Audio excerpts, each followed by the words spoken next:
There you go. Ben and Woods, 97.3 The Fan. Happy Wednesday to you. Let's get our heads right today. I'm Woodsy. To my right is Paul Reindl, the executive producer. Good morning, Paulie. Good morning. To my left is Benjamin Higgins, your friendly neighborhood sports anchor. Good morning, Benjamin. Good morning. How's it going? It's good. I feel a little distracted. I don't know why. I think, yeah. He read us like a 15-minute email and then just was commenting on something on TV. I said, oh, man, it's going to be one of those days. You want to try some Adderall? Help get you locked in. Ooh. What was that? You want to try some Adderall? Doctor prescribed. Not for me. It's Farmers Insurance True. Open Day, isn't it? It's Farmers Insurance. That's true. Open Day. Now, 3 hours though. There's plenty of time. It's still the day. I mean, It's still the day. He gets very excited. It's like when he goes on vacation, and I'm like, you know what? When you have a vacation, you don't have to come to work because he's gonzo right now. He's gonzo. What happened? Stay up too late? Are you blinking? You're blinking. Now I know you didn't sleep. That's what happened to me. It's a true story. You got me. I went back to explicit. I drove all the way there. Oh, funny story. Sitting here this morning, I got in for me a little late. It was like 5.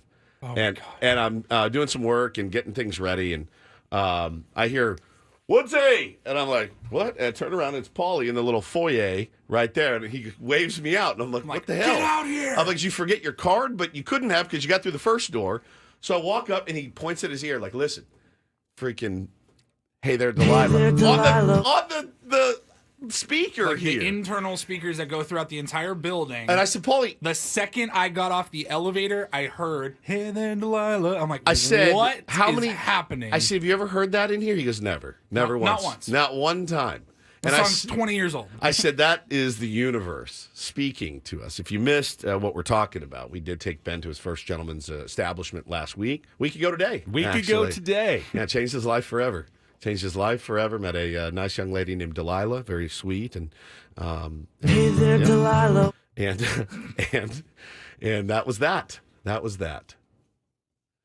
So it's been all downhill basically since then, since that happened. We had a yesterday after the show, we were hanging out in the prod studio, the production studio, and our beloved sweet angel Sammy Levitt popped in, and we were talking to Sammy for a while and chopping it up. He's going to be heading out to spring training soon. You guys remember spring training? Sammy, dude, is out there from minute 1 until the very end. They report the day of the Super Bowl. Super Bowl Sunday. Super Bowl Sunday. So he's heading out like that weekend. Yeah, he'll be out there. And while we may not be out there for a couple weeks until the end of February, Sammy will be out there and he's going to be on this show Every day. every single morning, I starting the Monday after the Super Bowl. I love spring training, Sammy. I love it. Not only does it kill a segment, it burns some clock for us, but it also, I love Sammy Levitt. Like, I love talking to Sammy Levitt. And Sammy came in and we were shooting the breeze. And then Adam comes in and brings Sammy a piece of mail. And I go, oh, boy, Sammy, uh-oh. And it's addressed to him here at the station. And I go, oh, boy, watch out, Sammy. You might be somebody's butthole like I got from a Dodger fan. If you missed the Christmas and holiday extravaganza, I've been getting hate mail from a Dodger fan. And it's the gnarliest, most disgusting things you've ever seen. The worst smack talk you've ever seen. I was going to say, it's the worst insult yeah, ever. to themselves. They just insulted himself. But there's like the most disgusting lady part that you've ever seen with arrows pointing to it, like Dodgers. And then there's a toilet bowl full of doo-doo, Padres. I said, I'd rather be the toilet bowl than that first thing. I mean, you saw it. It was repugnant. Delilah would never. So we were sitting in there, and I said, well, open it up, Sammy. Make sure there's no powder in there or anything like that. You got to be careful. And he opened it up. It was some sweet kid. Sammy, I'm a big fan of yours. I sent you a picture. Could you please sign it and send it back to me? He got an autograph request. So I ask you not, man. I walk in here this morning, and this is sitting. A piece of mail on my area. And I went, oh, God. Oh, no. Here we go. I told Sammy yesterday, I go, we get different types of fan mail, Sammy. You get the sweet little wannabe broadcasters that want an autograph, and I get, buttholes and stuff. So I said, oh, God. So I sat here, and I opened it, and I felt inside there was like, it was kind of firm. something in there. I go, More of a firm filling. more of a firm filling in the envelope, which I know you like. So, so I open it up. It says, Steven, Dallas is my grandson. He and your son played on the same Buffalo's flag football team. I heard your segment on Monday regarding not being able to coach and watch the games on Friday. I was there taking pictures of Dallas. I got a couple of your son. I know it's hard to miss some of these moments. Here's the photos. Enjoy. From George Hepner. P.S. Your son is all athlete. And George sent me these beautiful pictures of Bo in action out on the field, running the ball, throwing the ball. Look at that kid. Look at that kid. All heart right there. Action shots. Action shots. So good. Slinging one. And George, I cannot thank you enough. It was very touching, and I was very moved when I got that this morning. So I really, really appreciate the effort to do that, to send it in, to look up the address and all that. And it was just really kind. So thank you very much. That's a lot of effort nowadays. It's a ton of effort, I mean, man. You it's can't just text me over a picture. Yeah, it's a lot of effort to find an email address and upload a photo. Much less find an address, put a stamp on, print it all out, Develop these put pictures. them in the mail. Yeah. Exactly. That's a lot of effort that he went to just to make sure that you got included in the game last week. That's really cool. Oh, That's man, a much better class of mail than what you had been getting. Then the butthole mail, yes. Yeah. It was awesome. So, George, thank you for that. I was just thinking about Sammy because last year I started feeling sorry for Sammy. Just by the end of spring training, he had been there, I think, 6 weeks. And having just been to Arizona, a few days is enough. I mean, once you've been there for a week or two, it's like, okay, I'm ready to leave. You get the full experience after 72 hours. But this year, because of the Korea trip, it's only really a month. It's a shorter spring training jaunt. I think it should be more doable. The finish line is a lot closer. They leave for Korea on March 13th, I think it is. So there's really going to be no reason to stick around beyond that. So Sammy should be home within a month of going out there, which is probably a lot nicer for him. Yeah, you can if you can shave 2 weeks off of your trip to Peoria, you're in good spirits after that. Our boy upgraded his digs when he's going to be out there. Yeah, he did. He was in a not great. He was in a not great spot last year. Got an Airbnb, which is such the move. It's so much more affordable. You feel like you can be a normal human again. When we were at fantasy camp every year and we were staying in the Hampton Inn, I'd be in my room. Paulie would be in his. It was fine. It's fine. It's fine. But that's. Hey, you want to work on the show tomorrow? Do you want to, maybe hit a little bit and work on the show? No, he's not coming to my room at the Hampton Inn to kick up on my bed. What do you want to do in the 6? No, at the house, we could all hang out together. Now, I did pass out at 5:30. You didn't have the 3-room suite at the Hampton with No, the living area? No. Okay. No, not at all. So Sammy was smart this year. Probably going to save the company money, too, by staying in an Airbnb. I think he's got a little bit longer of a drive, but hey, as you know, Sammy, expense that mileage. They have no problem with it whatsoever. So I'm still waiting for my expense report to be approved again. I sent them the this is why that happened, and we'll see what happens with that dramatic scene yesterday. I saw a lot of cleanup going on in San Diego yesterday. I got a DM from. Have you guys ever heard of Tonight in San Diego? You ever heard of that show? So. I was a guest on that show many, many, many years ago, and it's like a variety show, and it's like Letterman, right? But it's a little smaller level. I hosted it one time at the desk, the pen. Who's Letterman. the regular host? So back then it was Jesse Egan, who's a comedian. I don't know who does it now, but those guys at Tonight in San Diego, they sent me over the video. Their entire studio, Ben, and I'm talking tens, maybe hundreds of thousands of dollars of equipment gone, wiped out. Motherboards, cameras, everything flooded. They've lost everything. So I'm looking to I shared it on the Ben and Woods Instagram. I'm looking to get more information on how I can help those guys.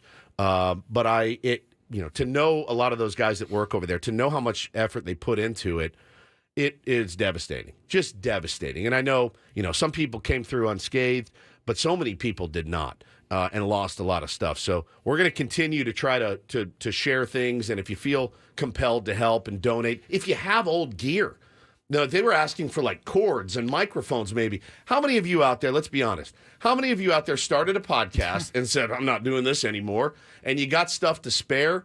These guys could probably make it work, man. They're really good people. So the more information I get, but you can go to Tonight in San Diego on Instagram. Check out the devastation. It's awful. You know, It's I was awful. reading yesterday, and usually when we get a storm like that, it's overhyped. Remember the hurricane that was coming, and Oh, yeah. it turned out not to be that big of a deal after it passed through. We got some rain, but it wasn't. We were warned for about a week Oh, like before that a week. happened. And I just looked at my phone a few days ago and saw, we're going to get some rain on rain, Monday. yeah. And I was going, what the heck happened? Why didn't we get storm of the century hype for like a week in advance? Let Like people this is get going to be sandbags and huge. And I was reading about it, and it was kind of fascinating. So apparently the trackers, they kind of expected the storm to move more to the south into Baja California. We were supposed to get more of the edge, so we weren't going to get as much rain, but it ended up staying more north, and as it hit like San Clemente Island, it caused the clouds to kind of compact, and then that just started the rain gushing. So they really weren't ever forecasting the amount of rain that we ended up getting, and it caught a lot of people off guard. It did, man. They can't track storms as well out at sea as they do over land because they don't have as many of the the tracking stations out over the oceans. So, the reaction was a little bit late, and I felt like that's why we didn't get quite the warning that we usually do when a storm is coming. It's almost always the other way. We're warned it's going to be terrible. It really wasn't that bad. It's all worked up for nothing. And this time, But you take that where every was it? time. You take Yeah, that. of course. You take that Well, every single time. And my point is, we usually complain about it. Oh, I wish they'd stop hyping up these weather events that turn out to be nothing. It's so much better when you get it that way than this way, when you're not really expecting it, and no one was talking about sandbags or, hey, you should probably pull everything up off the floor in your garage because there could be flooding. We didn't get that kind of warning because it caught some of the weather services off guard, and now you see what kind of damage and devastation is wrought by just an extra 3 or 4 inches of rain that we're not used to around here. Yeah, and again, we're a community, and we want to help as much as we can. We do have this platform, so if you know somebody in need, if you know somebody that needs something, please let us know. We will do our very best to help them or to get the word out, whatever we can do to use this. That's what we're here for, to serve the community. That's really it at the end of the day, to inform, educate, entertain, and serve San Diego to the best of our ability. So if you know of anything, you can shoot me a DM. You can DM us on Ben & Woods, Instagram, whatever. Happy to help in any way we can. Keep your head up out there. I guess more of this stuff could be potentially coming in the next month or so. So good time to prepare, move those valuables up, do whatever you have to do to make sure it doesn't happen again. We got an interesting show today. Some sports, some not sports. For those of you who can handle it, we'll set the menu for the program when we come back. Those people will be able to handle it. You know why? Because it's a local story. It is local. It's a very local story. I'm very excited about it. It is unbelievable. We'll tell you all about it coming up. It is Ben & Woods. Glad to have you with us. Middle of the week. We've gotten to Wednesday. Let's see how the traffic's looking early here with Kelly, and then we'll be right back with Ben & Woods on San Diego's #1 sports station, 97.3 The Fan.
3 new members of the National Baseball Hall of Fame announced yesterday. We will get into the elections of Adrian Beltre, Todd Helton, and Joe Mauer.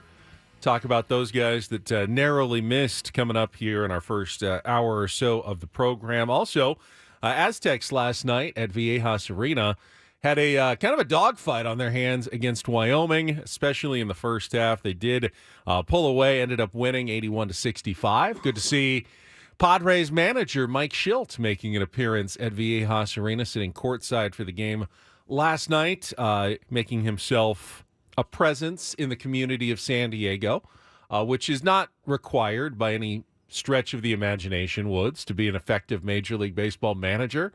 But nevertheless, I find it appealing to see him there and supporting, other teams in town during his offseason. We all do. That's a thing.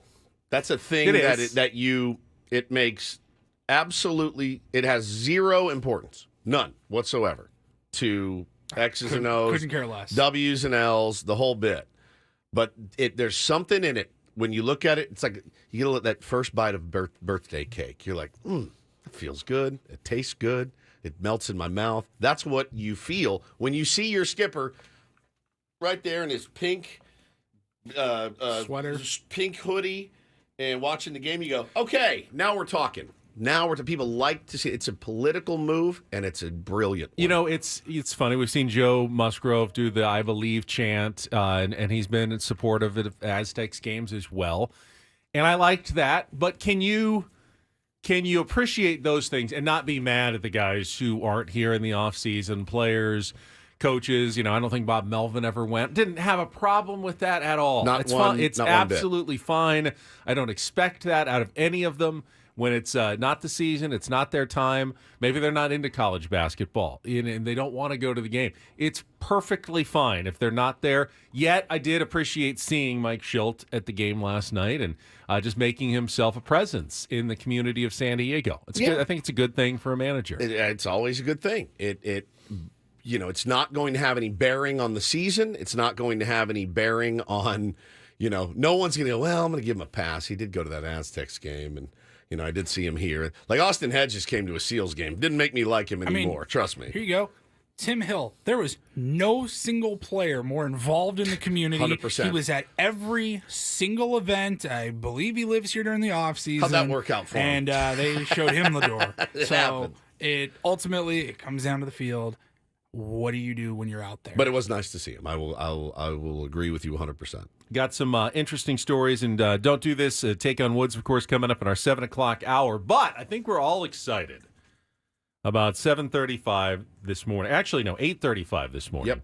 When we plan on returning to a Wednesday feature we haven't done in quite some time, and we're going to take a jump into Woodsy's Wednesday rabbit hole. Yeah, we're going over to Coronado Island, Ben, for one of the more technically a peninsula, right? But yeah.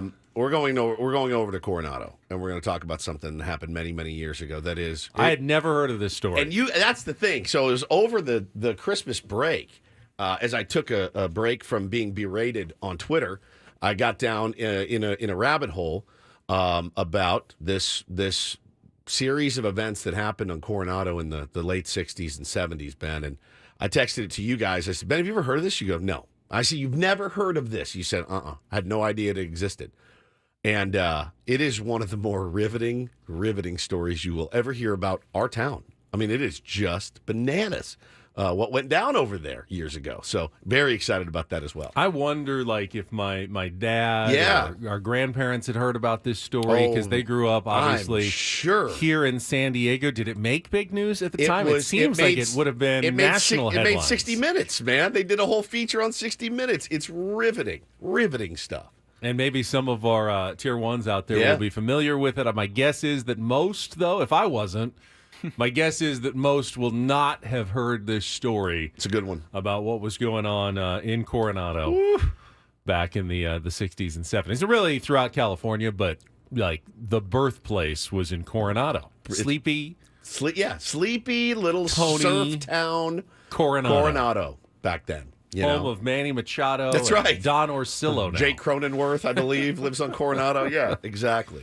So Exactly. I'm It's really definitely looking forward to a trip down the Woodsy Wednesday rabbit hole coming up at 8:35. Reindl Report, we've got more tickets to give away to the Doobie Brothers. We've been giving them away all week for their concert coming up in June at the North Island Credit Union Amphitheater. So You just call them the Doobies, though. That's the what Doobies. you called them yesterday. Where I was at Channel 10. It was Monday, and Veronica, our floor director, said, I never really thought about it, but do you think that's a marijuana reference? Doobies, Doobie Brothers, because we used to call, joints doobies back in the day.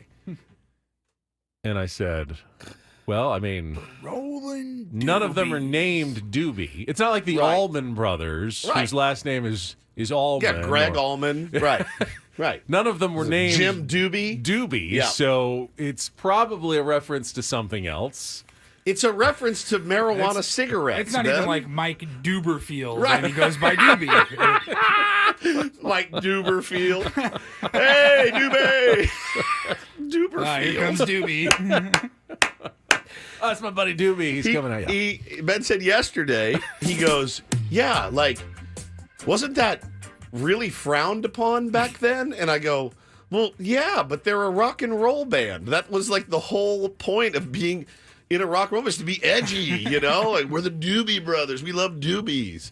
Like, if a band came out today and they called themselves the Doobie Brothers, I'd laugh at them because it's just not, it's not what it was, right? So, but like, yeah, I mean, back then, I'm sure there were parents Ladies that were and like, gentlemen, we're the Edibles. yeah, exactly.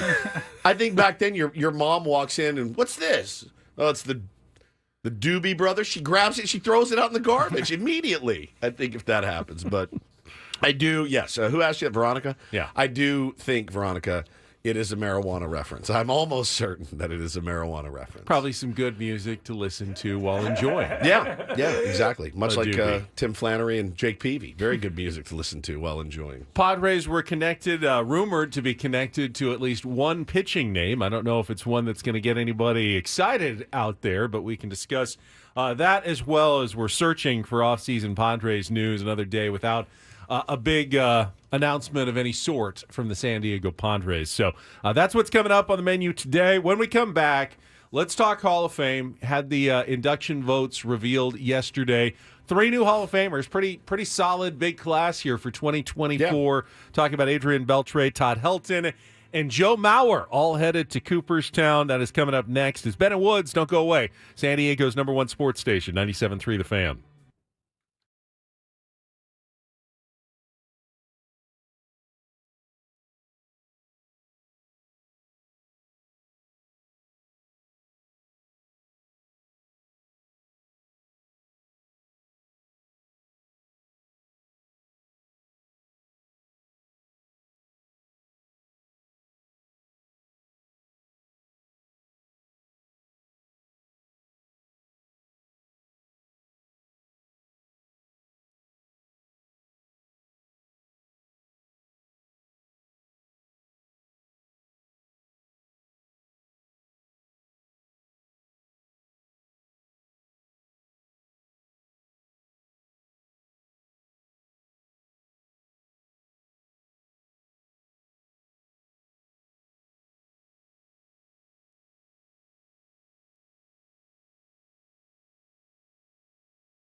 Chris B in our YouTube chat says, I had a dog that we got from the pound that was named Doobie when we got her, but my mom changed her name to Cookie when we adopted her. You can also eat cookies with marijuana in them, as I recently learned.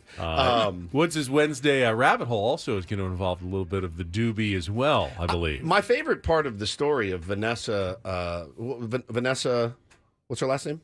La Paz? Vanessa... From your He doesn't know. Veronica. Veronica, I'm sorry. Veronica Simonides. Okay, Simonides. My favorite part is she's at work and she's like, I need to ask someone here about doobies. Let me think. Ben, do you know if this is a drug reference? Are you like the edgy one Apparently. at Channel 10? Yeah. You know what? Kimberly it is Hunt, very no. different there Steve than it Smith, is here. No. Ben Higgins, yeah. Yeah. You're the edgy one. I think just because I'm on the radio with you, it makes You're me actually the the rebel? and the Wow. wild one. You're at the Channel wild 10. one at Yeah. Channel 10. Edgy by association. Yeah, edge by association. That's exactly right. Well, you're welcome for a reputation, finally, Benjamin. So, yeah, that's interesting to me.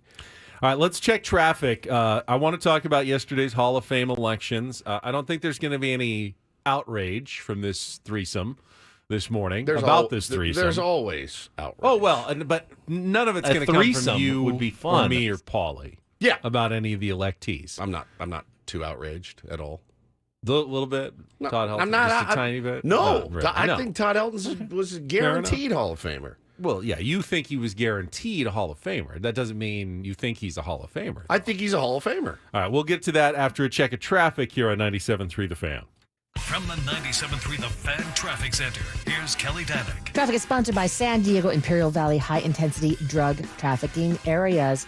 Starting to heat up on the roads a bit. Crash involving a motorcycle northbound 5 before Mile of Cars Way. Everything is in the center divide. And in the North County, a collision southbound 15 right around Felicita. That's got the fast lane blocked. Did you know fentanyl is being sold on social media disguised to look like prescription medications? If it doesn't come from a doctor or pharmacist, then it likely contains fentanyl. Talk to your kids today before it's too late. Get the conversation started at thetimeisnow.sd.org. I'm Kelly Danick with Ben and Woods, San Diego's #1 sports station, 97.3 The Fan. Let's start with the congratulations. Adrian Beltre, 21 years, 477 home runs, over 3,000 career hits. So you get to 3,000 hits. I mean, it seems like you're a slam dunk Hall of Famer. There were still almost 5% of the electorate that didn't vote for him on the first ballot, but he got in comfortably as everybody expected. I will admit, and I watched a lot of the start of Adrian Beltre's career, played his first 7 seasons with the LA Dodgers in the NL West, coming up as a young prospect for LA. And as I was watching, I didn't think, ooh, I'm seeing a Hall of Fame career get started here for Adrian Beltre. He's a solid member of that team, but not someone that I was like, oh, I got to get to the game tonight. I'm going to get to see Adrian Beltre play. But when he got to Texas, you started to go, oh, okay, he's a force. Like he's got a ridiculous glove. I was in Seattle still when he went there after the Dodgers. Yep. He played like 5 or 6 seasons up there, and he was a freaking stud. He was like what we have with Manny Machado now in San Diego. That guy could pick anything at third base. Yeah, he was nasty. Fair or not, though, had he only played 15 seasons and only had 2,500 hits and 380 home runs, he might not have been a Hall of Famer. But at some point, just the art of sticking around and longevity and putting up numbers year after year makes you worthy of the Hall of Fame. Whether or not you agree with that, policy or not, that's the way it is. And he stuck around long enough, and he was a certainly 286 hitter, over 3,100 hits, 477 home runs, 4-time All-Star, 5-time Gold Glove, 4-time Silver Slugger. That's a Hall of Famer. Yeah. He never won a World Series, correct? Because Dodgers, Mariners, Rangers. He was with the Red Sox. I don't know if they won. Did they get he one never- when he was there? Never did. He never won a World Series. But again, it's baseball, and you can't make your Hall of Fame decisions based on what the other 4 or 5 guys on your roster did. I mean, Mike Trout, a Hall of Famer? Yeah. Whether you had a pitching staff Right. or not, it just makes no difference. Now, Joe Mauer, who also got on the first ballot by a much smaller margin, very different sort of player, a much shorter career, burned brighter, though, while he was in his prime as a catcher for the Minnesota Twins. And he benefited, of course, from the fact that he played what most people consider to be the toughest position on the diamond, and did so while also being the best hitter in the American League for a few seasons. He batted 306 in his 50. He still had a 15-year career, Joe Mauer did. Batted 306 in his career, behind the dish. I know he played some first base later in his career as well, but he was a stud too. And he was kind of the one where I went, I think he may get in. I don't know that he'll get in now, but he did, and I have less than zero problem with Joe Mauer being a Hall of Famer. I did think when he was coming up, he was one of those guys, really one of the first guys I remember being really hyped. Like people really, really hyping him. And, pretty much, man, barring some injury riddled seasons, that dude lived up to the hype every single year with the Minnesota Twins. Hometown kid, too. Great story. Yeah, no problem with him being in there. One thing I laugh at is when people say, yeah, I thought he was a Hall of Famer, but I didn't necessarily think he was a first ballot Hall of Famer. I just said that because I thought, well, it's not my opinion. Right. It's the way that it works. I thought, yeah, he'll probably get in, but I don't think it'll be on the first time. And that's how it works. If you think he's a fourth ballot Hall of Famer, then he's a Hall of Famer. It shouldn't matter. But it does. And for the people who go, oh, that guy only got 8% of the vote, he was better than that. He should have gotten more than that. Well, you're making a decision on yes or no. If you think a guy is just short of being a Hall of Fame, he had an incredible career, but you just have him just a tick below the Hall of Fame. You know how many votes you would give him? 0. You give that guy 0 votes for the Hall of Fame. And a guy who's just a little bit better, he gets all of your votes for the Hall of Fame. It's a yes or no. It's black or white. There really isn't a maybe on that box. You can't go, you know what? I give him 48% of my Hall of Fame vote this year. I think he was close. I don't know who was there. It's yes or no. So to me, the vote totals are a little silly and irrelevant. He got in. No problem with Joe Mauer getting. I also don't have a problem with guys who didn't vote for him. If it was my Hall of Fame, my standards would be really, really high. And it'd be a much smaller Hall of Fame. But that's just the way I am. It would be just Delilah in the Hall of Fame. That would be the only person in the Hall of Fame. Tony Gwynn and Delilah. Yeah, Delilah, that's it. I loved this quote from Todd Helton. Because you do see it. You're already seeing it in the chat. Like, hey, very, very, very good player. Coors Merchant, all that stuff. Here's a quote from Todd. He says, look, you don't get to pick where you play. I never thought about this, by the way. You don't get to pick where you play. You always want to hit better at your home park. Carried a career OPS of 1,048 at home and 855 on the road. He said, I'm not embarrassed or anything by my home and road numbers. Going on the road after hitting in Colorado is hard. The ball breaks more. It's a huge adjustment going throughout the season. Going through that rigorous grind of being able to make those changes midseason, it's a good place to hit. But there's some drawbacks and toughness about going and playing there. I never thought of the other way. You only think about the guys that play, 81 games in Colorado. And you go, you lucky bastards. The ball's flying out of there. If you've ever played golf in Arizona or Colorado, or the ball just flies. You're like, I could shave 3 to 4 strokes off my game playing here. But what you don't think about is when you have to go from Colorado to San Diego on your next trip. And you're like, oh, my God, now I got to sit on, now the curveballs are actually breaking. The sliders are actually sliding. Difficult to make that adjustment. So, yeah, it's a good point. And Todd Helton got in on a 6th ballot. He slowly kind of crept up to the 75% necessary to get there. But I know that when I was watching him play, as a Padres fan, he always terrified me. 100%. Terrified me as a batter, and not just in Colorado. And maybe this will help sway some of the naysayers out there. Todd Helton yesterday talking about, one of our the most beloved Padre there's ever been. Hey, Todd, big compliment here. Tony Gwynn told me this guy's a Hall of Famer in your 2nd season. He knew it was coming. He just loved you and loved watching and competing against you. It was amazing. Just want to dip that in there for you. Yep.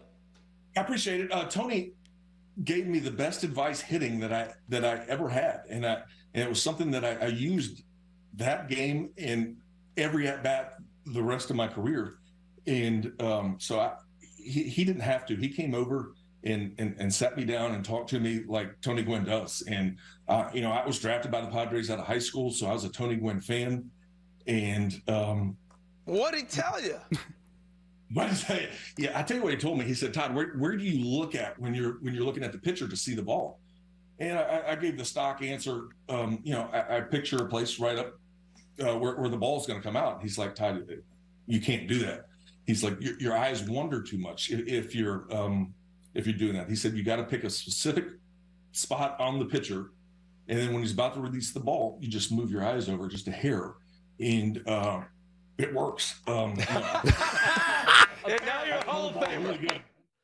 Hey, maybe you give that advice. I don't know. Like, let's not coach guys up in the middle of Manny's like, hey, no, you got to get your butt down when you field the ball. Like, let their coaches figure it out, T. Gwynn. But no, that's who he was. He loved to talk hitting. It's interesting.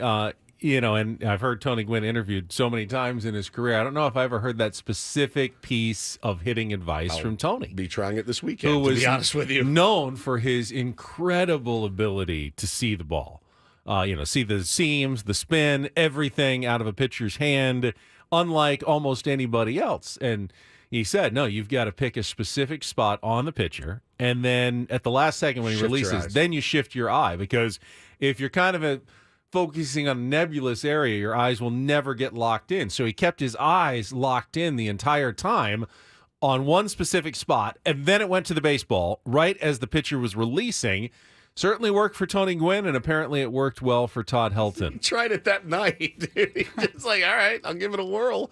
And, next thing you know, he's in the Hall of Fame. So no problem there with Todd Helton getting in either. Monster hitter, great defender as well. I thought it was a foregone conclusion. Speaking of Manny, we also have some audio of Manny Machado talking about fellow third baseman Adrian Beltre, also on MLB Network. Manny, the first time that you saw Adrian Beltre, that you guys were on the same field, I remember as kids, we would always talk about Adrian Beltre. But for you, when you were on that field, what did that mean to you? I mean, first off, I want to congratulate Beltre. What a amazing career. Obviously, first ballot Hall of Famer. I know myself, a bunch of players around the league always admire him, look up to him. He's the player that we all wanted to be. So, it was truly a blessing to play alongside him, play with him in the Dominican Republic national team, watch him play and learn from him as well. So now seeing him in the Hall of Fame is it's amazing. I love every bit of it. Another Dominican to the Hall of Fame. So mucha bendición, hermano. Felicidades. And, what an amazing career he had.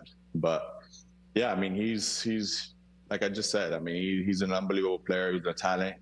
For myself, I looked up to him. I was a shortstop growing up, came out through the minor leagues as a shortstop, didn't know anything about their base. So what did I do? I mean, first thing I did was go watch Adrian Beltre highlights. And, from his sick backhand plays to his slow rollers coming up, getting down on one knee, falling down to the ground, making those throws, just trying to imitate as best as you can to try to do the Beltre. And obviously that cannon he had as an arm was one of the best in the game, or if not the best ever. So, he was just a guy that we always looked up to. Great leader, great guy, and obviously one of the best people to play this game.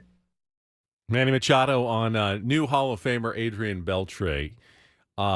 This is not a knock on Adrian Beltre, but I've always looked at Manny as a superior player, just following along in his career. Yep. And I'd assume that Manny will end up in the Hall of Fame someday as well. There were some pieces written in the past week about Manny's numbers and how he's pretty much, on track. As long as he keeps going, he should get there fairly comfortably. But kind of comparing year for year and player for player over the course of, Manny's about 10, 11 years into his career now. I would say he's even on a higher track than Adrian Beltre was at this point. Yeah, I agree. And, if he stays healthy, sky's the limit, Ben. First ballot for sure for our beloved Manny Machado. Also, Gary Sheffield was one that I was really, really, really, really bummed to see. Did not make it. The story of baseball, can't tell it without Chef. You just can't. And I understand, I don't understand the logic and the reasoning, but the way the logic and the reasoning has worked with Cooperstown lately is if there was really, honestly, no, that's a lie. I was going to say, right. Typically what it's been is, there were some whispers about you being on PED, so we can't put you in. But that's just not the case anymore. Pudge Rodriguez, David Ortiz. I mean, all these guys were linked to Like Piazza. yeah, performance-enhancing drugs. Gary Sheffield was linked to the Balco investigation. Nothing ever happened. I mean, I didn't find out anything, but the whispers and things like that. I love what Chef said last week. He said, I was a Hall of Famer the day I was born. Like, he's a Hall of Fame. Gary Sheffield is a 100% Hall of Famer. He should be in. No, and he doesn't have a chance except for what, the writers? This was his last year. Special exemption. The modern era committee when they do Was that. that but like 10 years down the road? But those guys have been pretty strict about, things like that as well. And there's no guarantee that he'll get in that way either. But that's his only chance. That's his only chance. Yeah, he's no longer on the ballot. That was his last year on the ballot. You got to put him in, man. As a player, I know if you asked me about those 4 players while I was watching them play, yes, and you asked which one of those 4 is a Hall of Famer, yes. Gary Sheffield would have been a fairly easy answer, actually, for me, 100%. out of those 4. I think if, like, what you just said about the committee and how strict they've been in the past, your only hope is that, A, things change as far as the general voting goes for the Hall of Fame with guys like Barry Bonds, Alex Rodriguez, and we start to say, you know what, those guys are Hall of Famers, and that special committee also changes. That's his only chance. Yeah, that's true. The composition of it will change, and it's much smaller, so you only have to, I think it's like 12 out of the 16, if they agree, you go into the Hall of Fame. So 3 players is actually... I hope we evolve as a baseball community in the next however many years. Three players in 1 year is actually a large class by Baseball Hall of Fame standards. I think there's only been a class of 4 once or twice. Next year, though, they're saying we could see a class of 5 with Billy Wagner at 73.6%, just missing the cut. Man. Andrew Jones and Carlos Beltran are also kind of on the rise, and with more votes available, they could possibly get in at some point. And then the newcomers next year, Ichiro is going to be a slam dunk. First ballot Hall of Famer. In fact, should be unanimous. I wonder if he'll join Mariano Rivera as the only unanimous selections in baseball history.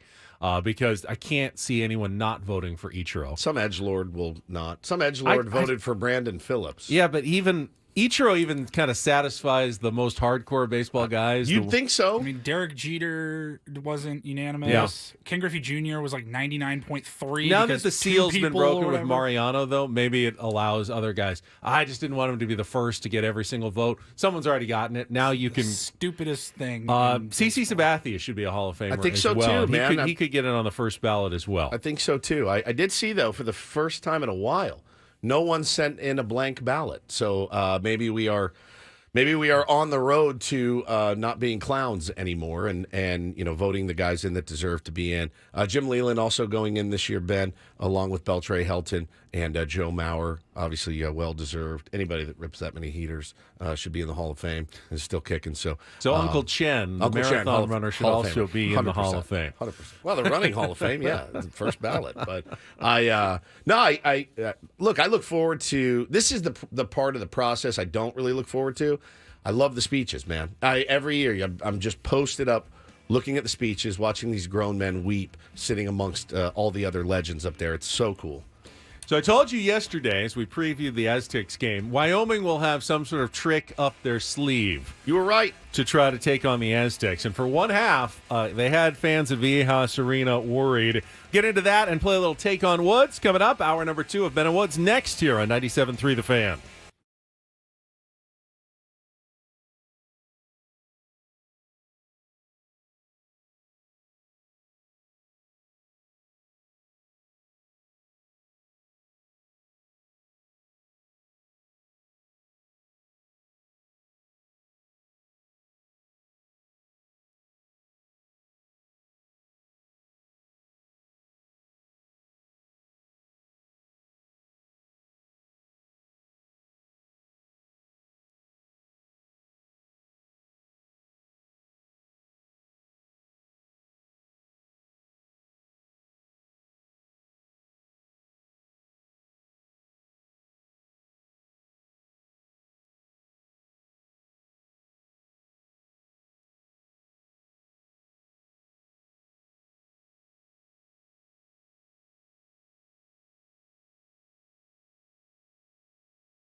I'm very sorry to hear that news that we just heard in the break there. It's not Ben. news. Well, the story that Ben news. just told us. Paulie and I are both suffering from some stiff and sore backs. The after effects of fantasy camp. And just being old and out of shape, and you put all those together and you got a little tweak and just not feeling up to snuff. And I said, we were playing golf together on Friday as a show.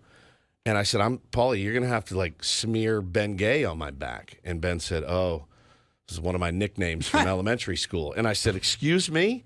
And not a nickname. It was a taunt. A taunt. It was clearly a bullying taunt. But I'd have to imagine that most kids named Ben in the early 1980s. They called you that? Had that, absolutely. I'm so sorry, man.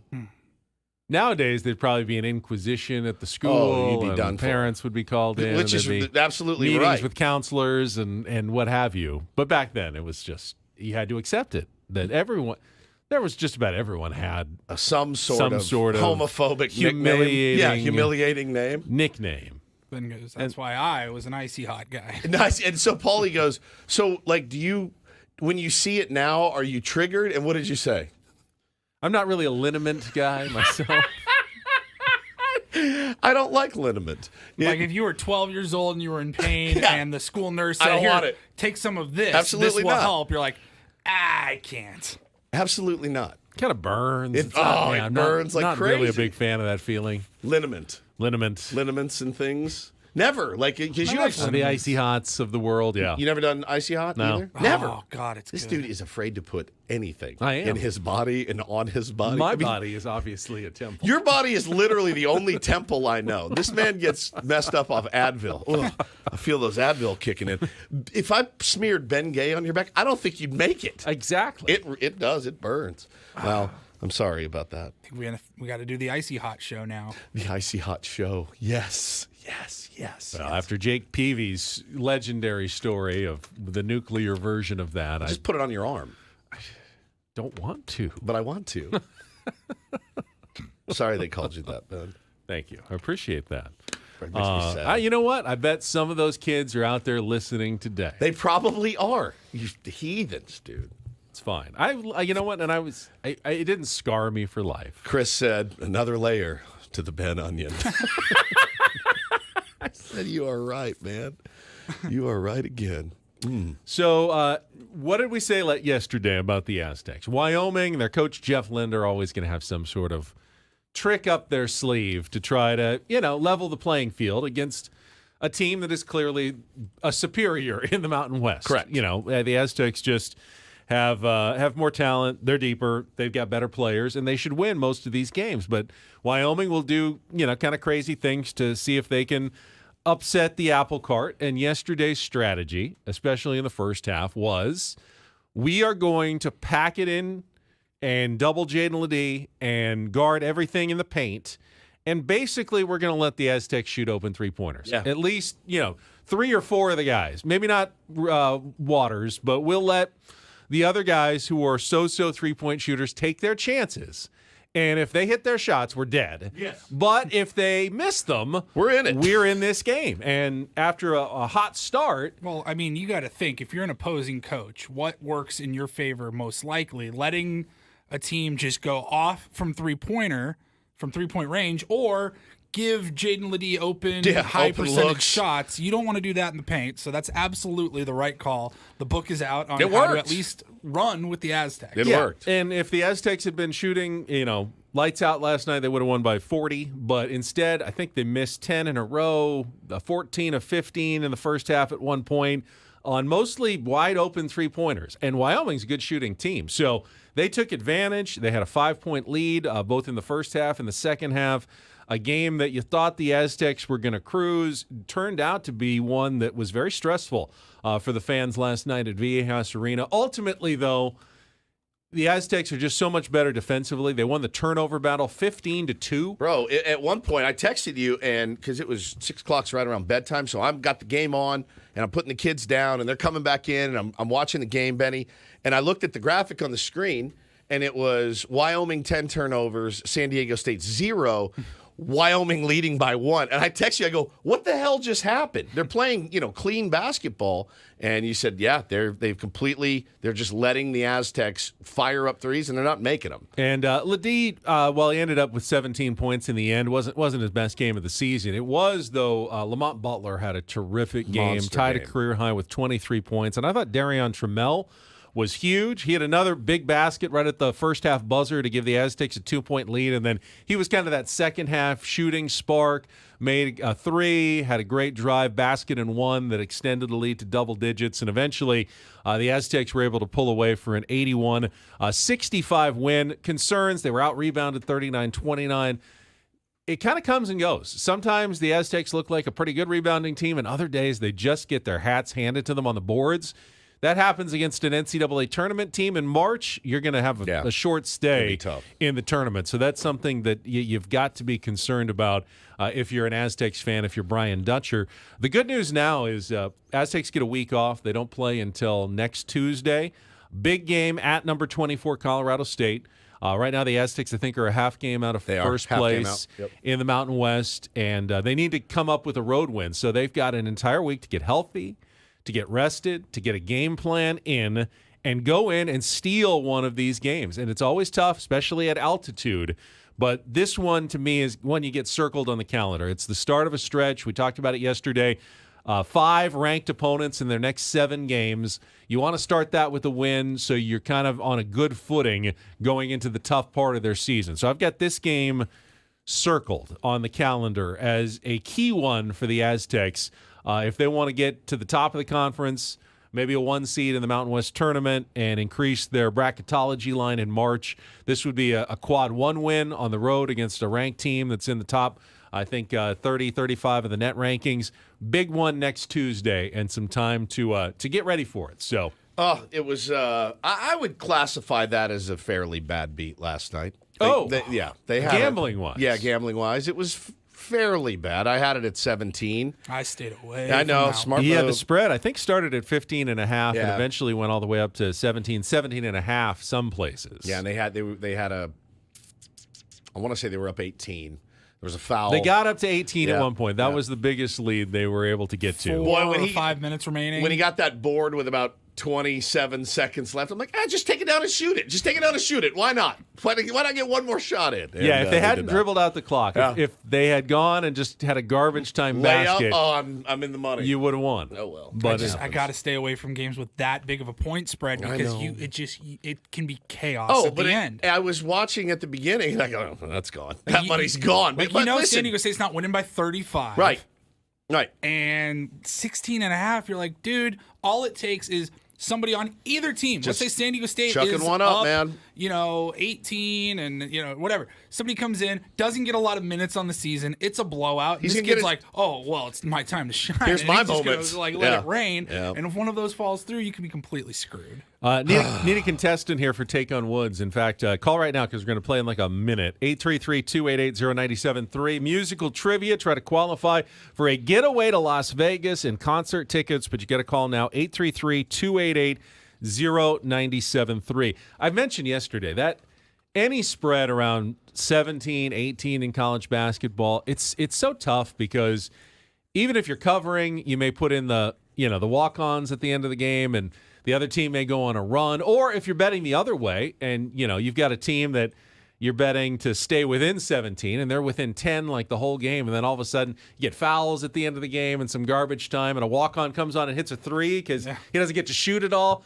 and then you lose the other way. So, college basketball is always a tough bet in my mind. Very. NBA's no better. Basketball in general is really anything tough. over like a 10-point spread, man, it's dicey.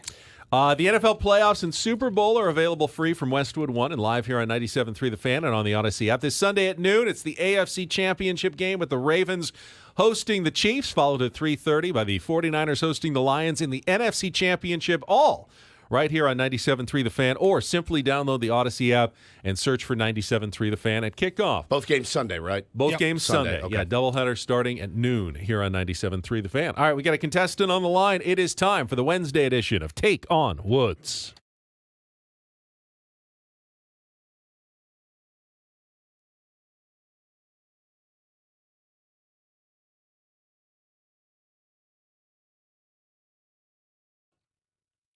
And we say good morning to John. Hello, John. How are you? Good morning, fellas. Morning. Let me remind everybody, Take on Woods is brought to you by Valvoline Instant Oil Change. It only takes 15 minutes. You don't have to get out of your car. For directions and discounts, go to SoCalOilChange.com. That's SoCalOilChange.com. Of course, you are playing for the chance to qualify for our grand prize monthly getaway to Las Vegas, the Westgate, Las Vegas Resort and Casino, and tickets to Tom Kiefer and LA Guns on April 11th at the International Theater. Tickets available now at Ticketmaster.com. All right, here are your category choices, John. You got Open and Shut Up. Those are song titles that either include the word open or the phrase shut up. Fade to Black. Each answer ends in the word black, song titles and musical artists. And our new category, Spanish 101. 5 hit songs in the United States that all feature Spanish titles. So, Open and Shut Up, Fade to Black, or Spanish 101. John, what'll it be?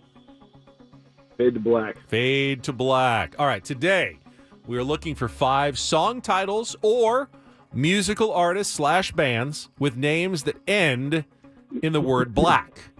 60 seconds. You got 5 questions. Answer as many as possible. You can pass if you want to come back to it at the end, and there's time. We will get there. First question is our 2-second song. Paul, you're going to play you some music. You got to give me the title of the song and the artist, one of them ending in black, to score that point, and then we'll go on from there. John, are you ready? I'm ready. All right, 60 seconds on the clock. The category is Fade to Black. Your time begins when Paul plays the music. Good luck, John. Let's take on Woods.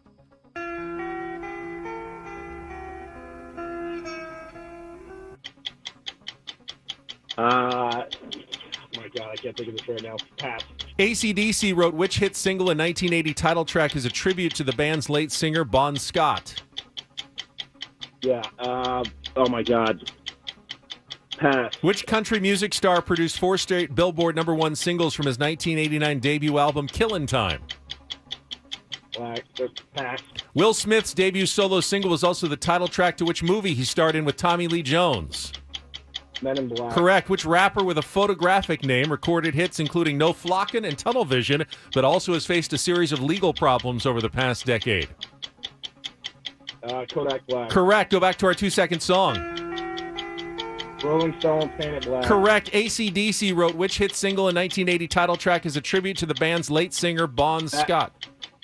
Back in Black. Correct. Which country music star produced 4 straight Billboard #1 singles from his 1989 debut? Oh, we ran out of time. John got onto a roll there at the end, ended up with a score of 4. The only one he didn't get was Clint Black on that last question there. Got the rest of them, though. Paint It Black, Back in Black, Men in Black, and Kodak Black. Here's where you're at if you're John. You know Woods is not getting Kodak Black. I think not either. So I think you're in good shape. We'll see. And Woods doesn't get the I don't category. like that. We'll He's see. in good shape. Oh, no. Bring your A game. All right. Putting the pressure on Woods. 60 seconds back on the clock. Your time begins when Paul plays the music. Good luck, Woods. Let's take on John. Paint It Black, Rolling Stones. Correct. AC/DC wrote which hit single in 1980 title track is a tribute to the band's late singer, Bon Scott? Back in Black? Correct. Which country music star produced 4 straight Billboard #1 singles from his 1989 debut album, Killin' Time? Clint Black. Correct. Will Smith's debut solo single was also the title track to which movie he starred in with Tommy Lee Jones? Men in Black. Correct. Which rapper with a photographic name recorded hits including No Flockin'? Kodak Black. Oh, he did know it! He did know it, and he wins Well it 5 done. to 4. We weren't sure if you'd be able to get Kodak Black or not. You knew that one, though. I did. John, good playing. 4 is not enough today, though, as Woods, with the perfect score, defends his honor and the trip to Las Vegas today. Did you know it, or did the photographic name help you a little bit? Photographic helped me 99%. Yeah. It's good. Like, sometimes a good question has a clue Has a good clue. inside You're the question. Listen, if you're fishing for compliments, I'll give you one. You write great questions, all right? You're a great moderator, and you write great questions. There's no question about it. All right, John, feel free to try again. You were very close. He rallied. He passed, and then kind of got on a roll and came back through them, but didn't quite have enough time to get all the way to the end. So good job, Woodsy. We will come back, and we'll get to Don't Do This. Have a number of stories. There was a very odd report that ran last night on TNT's Inside the NBA, their big show, involving a head coach hiring that didn't actually happen last night. And a firing that no one really knows why. Yeah, So a it's weird story. Very weird story. We'll get to that coming up next. Let's check traffic and be right back with more Ben and Woods on 97.3 The Fan.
All right, let's get right to it. I will start us out. Don't do this today. Trying to figure out what the heck is going on in Milwaukee with the Bucks. All right, remember the story started at the end of last season when the Bucks fired their championship-winning coach Mike Budenholzer. There's like a few don't do this after in this one story. A first-round playoff exit. Hey, it's their right. They want to make a change.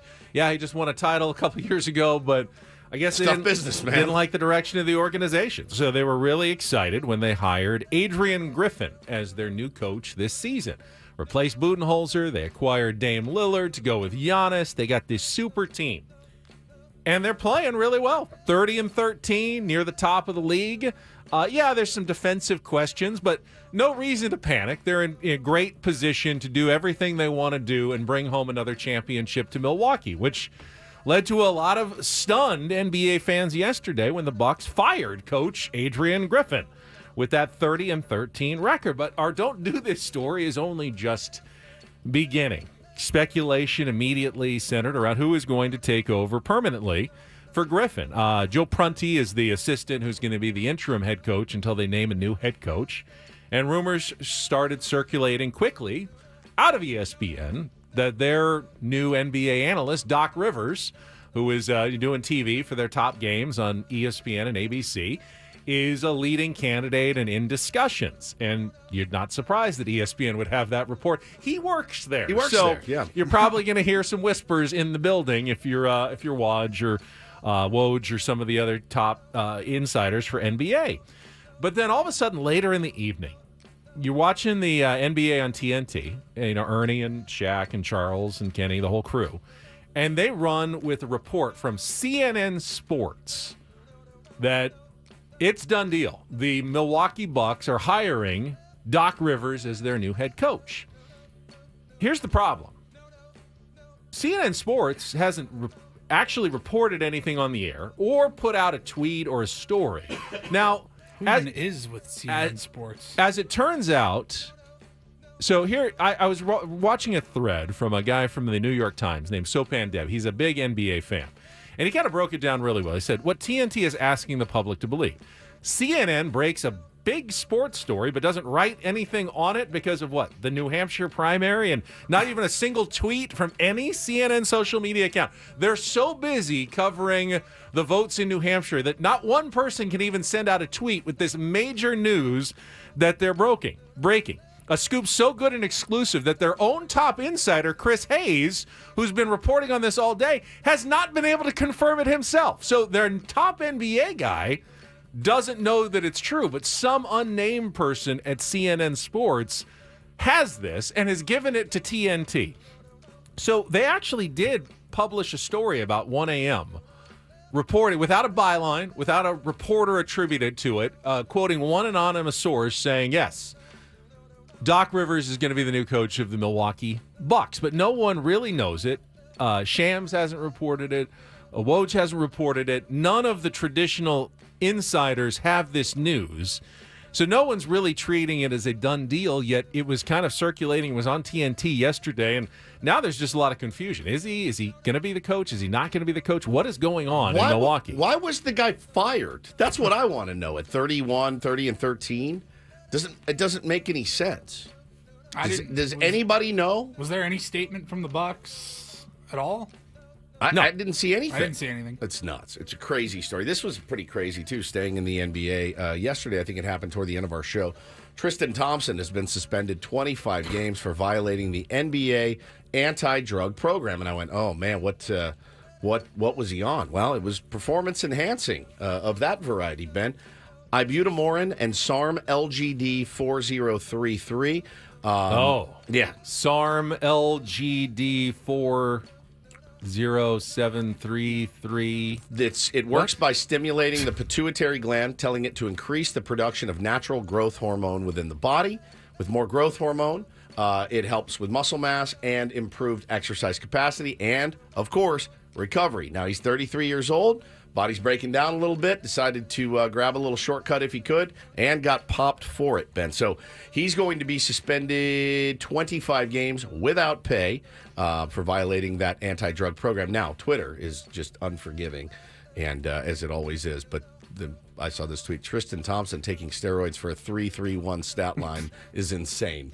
And he doesn't play a lot. Plays about 5 minutes a game. So maybe he thought, well, they're not going to come after me because I barely play and barely do much when I'm in there. But they did, and they got him, and he is suspended, Benny, 25 games. I'm amazed that they can catch anybody. If the science has gotten so advanced that people are taking something called SARM with a bunch of numbers after it, I mean, how many performance-enhancing drugs must now be out there that they've created? And you got to come up with a test that detects all of these things. There's just no way. Science is just too far advanced for any of these. I mean, I'm stunned that they would catch anyone at this point. All right, finally, a little DD Mega Doo-Doo today. Do this. DD Mega Doo-Doo. And I want to shout out to our friend and former NIL-sponsored college golfer Steve Sugimoto, who, of course, has gone pro and has qualified to play on the Japan Tour this year. But that doesn't stop him from still trying to get on to the PGA Tour and play in PGA tournaments. They had the qualifier yesterday. One-day rain delayed for the Farmers Insurance Open up at Bear Creek in Temecula. Now, explain what that even is for somebody that doesn't know. So every regular PGA Tour event, most of the field is filled by, the guys the regular golfers on the PGA Tour, some sponsors, exemptions, but they always leave usually about 4 spots each week for anyone to qualify in a tournament. One round, and if you can shoot an insanely low score, you get to play in that tournament that week. You got to pay a fee. Yeah, you pay like $1,000 or something. So to you get could in. have done it. I could have done it. Ben Any of us could have signed up. Yeah, anyone can sign up, and if you play really well, and usually the cost prevents most hacks from doing it, but if you make it, you get to play in the tournament alongside Xander Schauffele, and if you make the cut, you get the check, and if you win the tournament, your life has changed. You get the exemption like the kid in college did last week. So it's all there. Steve played really well yesterday. Shot 4 under. He was right there on the line for the top 4. Eventually, it ended up at 6 under the top 4. There was 2 guys at 7, 2 guys at 6, a couple at 5, and then Steve at 4. I texted him. I said, "Man, great playing. Congratulations." He said, I left a few shots out there on the course, but I now know I can play with these guys. I texted him the same thing because in those qualifiers, our buddy Travis said, "Woodsy, in those qualifiers were 40 PGA wins." Okay? Kevin Tway, Sang-Moon Bae. I mean, guys that you've seen on the PGA Tour are trying to get in there. 40 PGA wins, and our guy is there damn near close to the end. Look, no points for second place, essentially, but as far as a guy just getting his career off the ground, to know that I can go in there and hang with those guys, I texted him the same thing, Benny. I go, "Dude, you can do this. Like, you can." He goes, "I know." And I said, "Where'd you leave your shots?" He said, "I missed a couple of 6-footers and lipped out." And, those 3 go in, that dude's playing in the Farmers today. Yeah. If those go in. That close, man. And guys will play and try for years and not qualify. Man, you got 80 great golfers and just a couple of spots every week, so it's so hard to get in as a Monday qualifier. Very proud of him, man. Very proud. One side note, because I was looking at the scores all day, and I went to the bottom of the standings. So finishing in last place with an 89, 17 over par. Shigetoshi Hasegawa. You remember Shigetoshi Hasegawa? Yes, the former reliever for the Angels and the Mariners. He's 55 years old now. He's a golfer, though. Damn. And has been trying eventually. He's been playing in some of these Monday qualifiers to see if he can get in one day. But, he did not come close to qualifying. But haven't heard that name name in a long time. And I go, I know that name, Shigetoshi Hasegawa. Well, he's the same guy. It's pretty nuts that the lowest score out there is an 89, which I would punch somebody in the mouth. The worst score, yeah. The worst. Yeah, the and worst score. He was 9 strokes worse than the second worst guy who shot an 80. And by the way, this is on a water-soaked course. Yeah. They're playing the tips. These are all such good golfers. Even the guys who aren't even like on the tour or on the Corn Ferry Tour or on the Japan Tour, they're still really good golfers out there. Congrats, buddy. Hey, I still think big things are ahead for Steve Sugimoto. And that's Don't and Do This for a Wednesday. That was Don't Do This with Ben and Woods on 97.3 The Fan. All right, the Padres, at least at least for a little while yesterday, were linked with a potential pitcher on the free agent market. Well, there was an outfielder that went yesterday as well. That's a lot of rumors and whispers. How are you guys doing? I think we'll be okay. You're okay? I think we'll be okay. I was thinking about you Let's guys. get to some of those moves coming up next with Ben and Woods. Do not go away on San Diego's #1 sports station, 97.3 The Fan.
Go.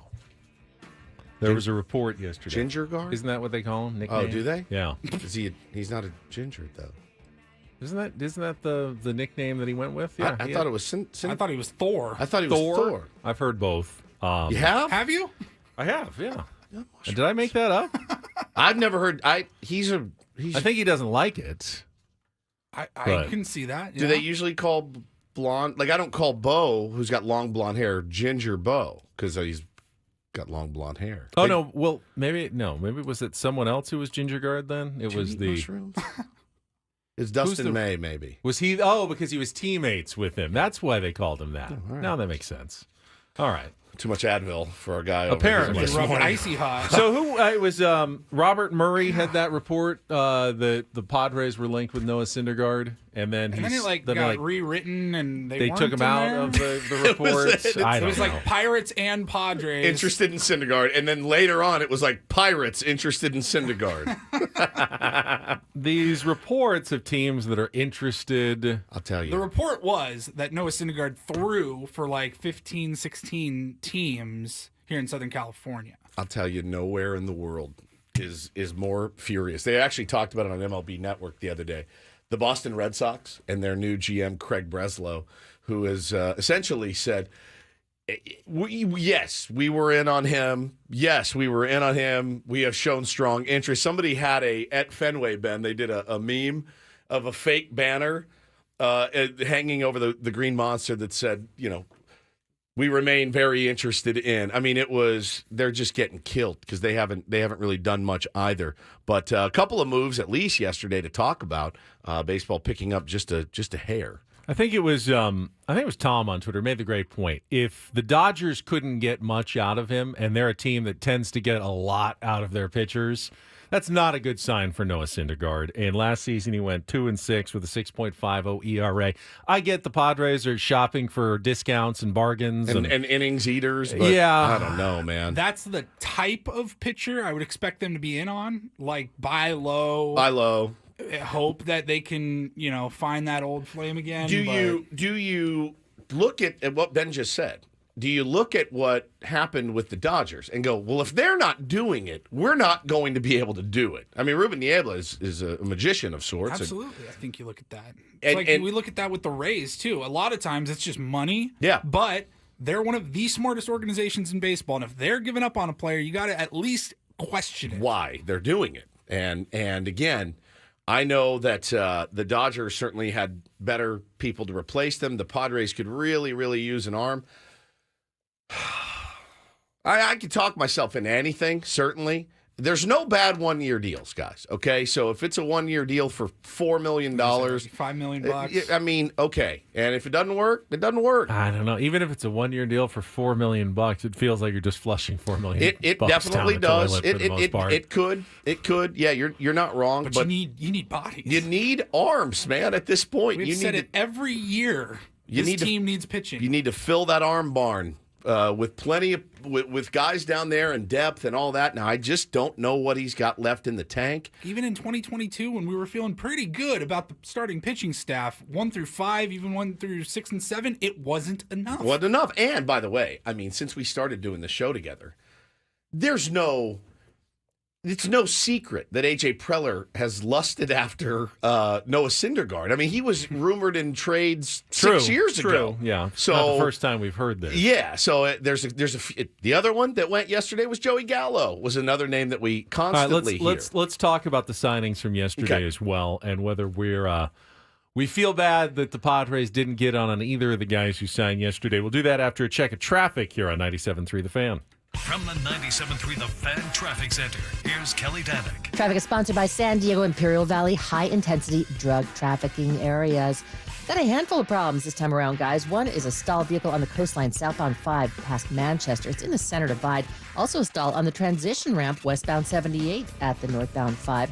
Out of the South Bay northbound side of the 5.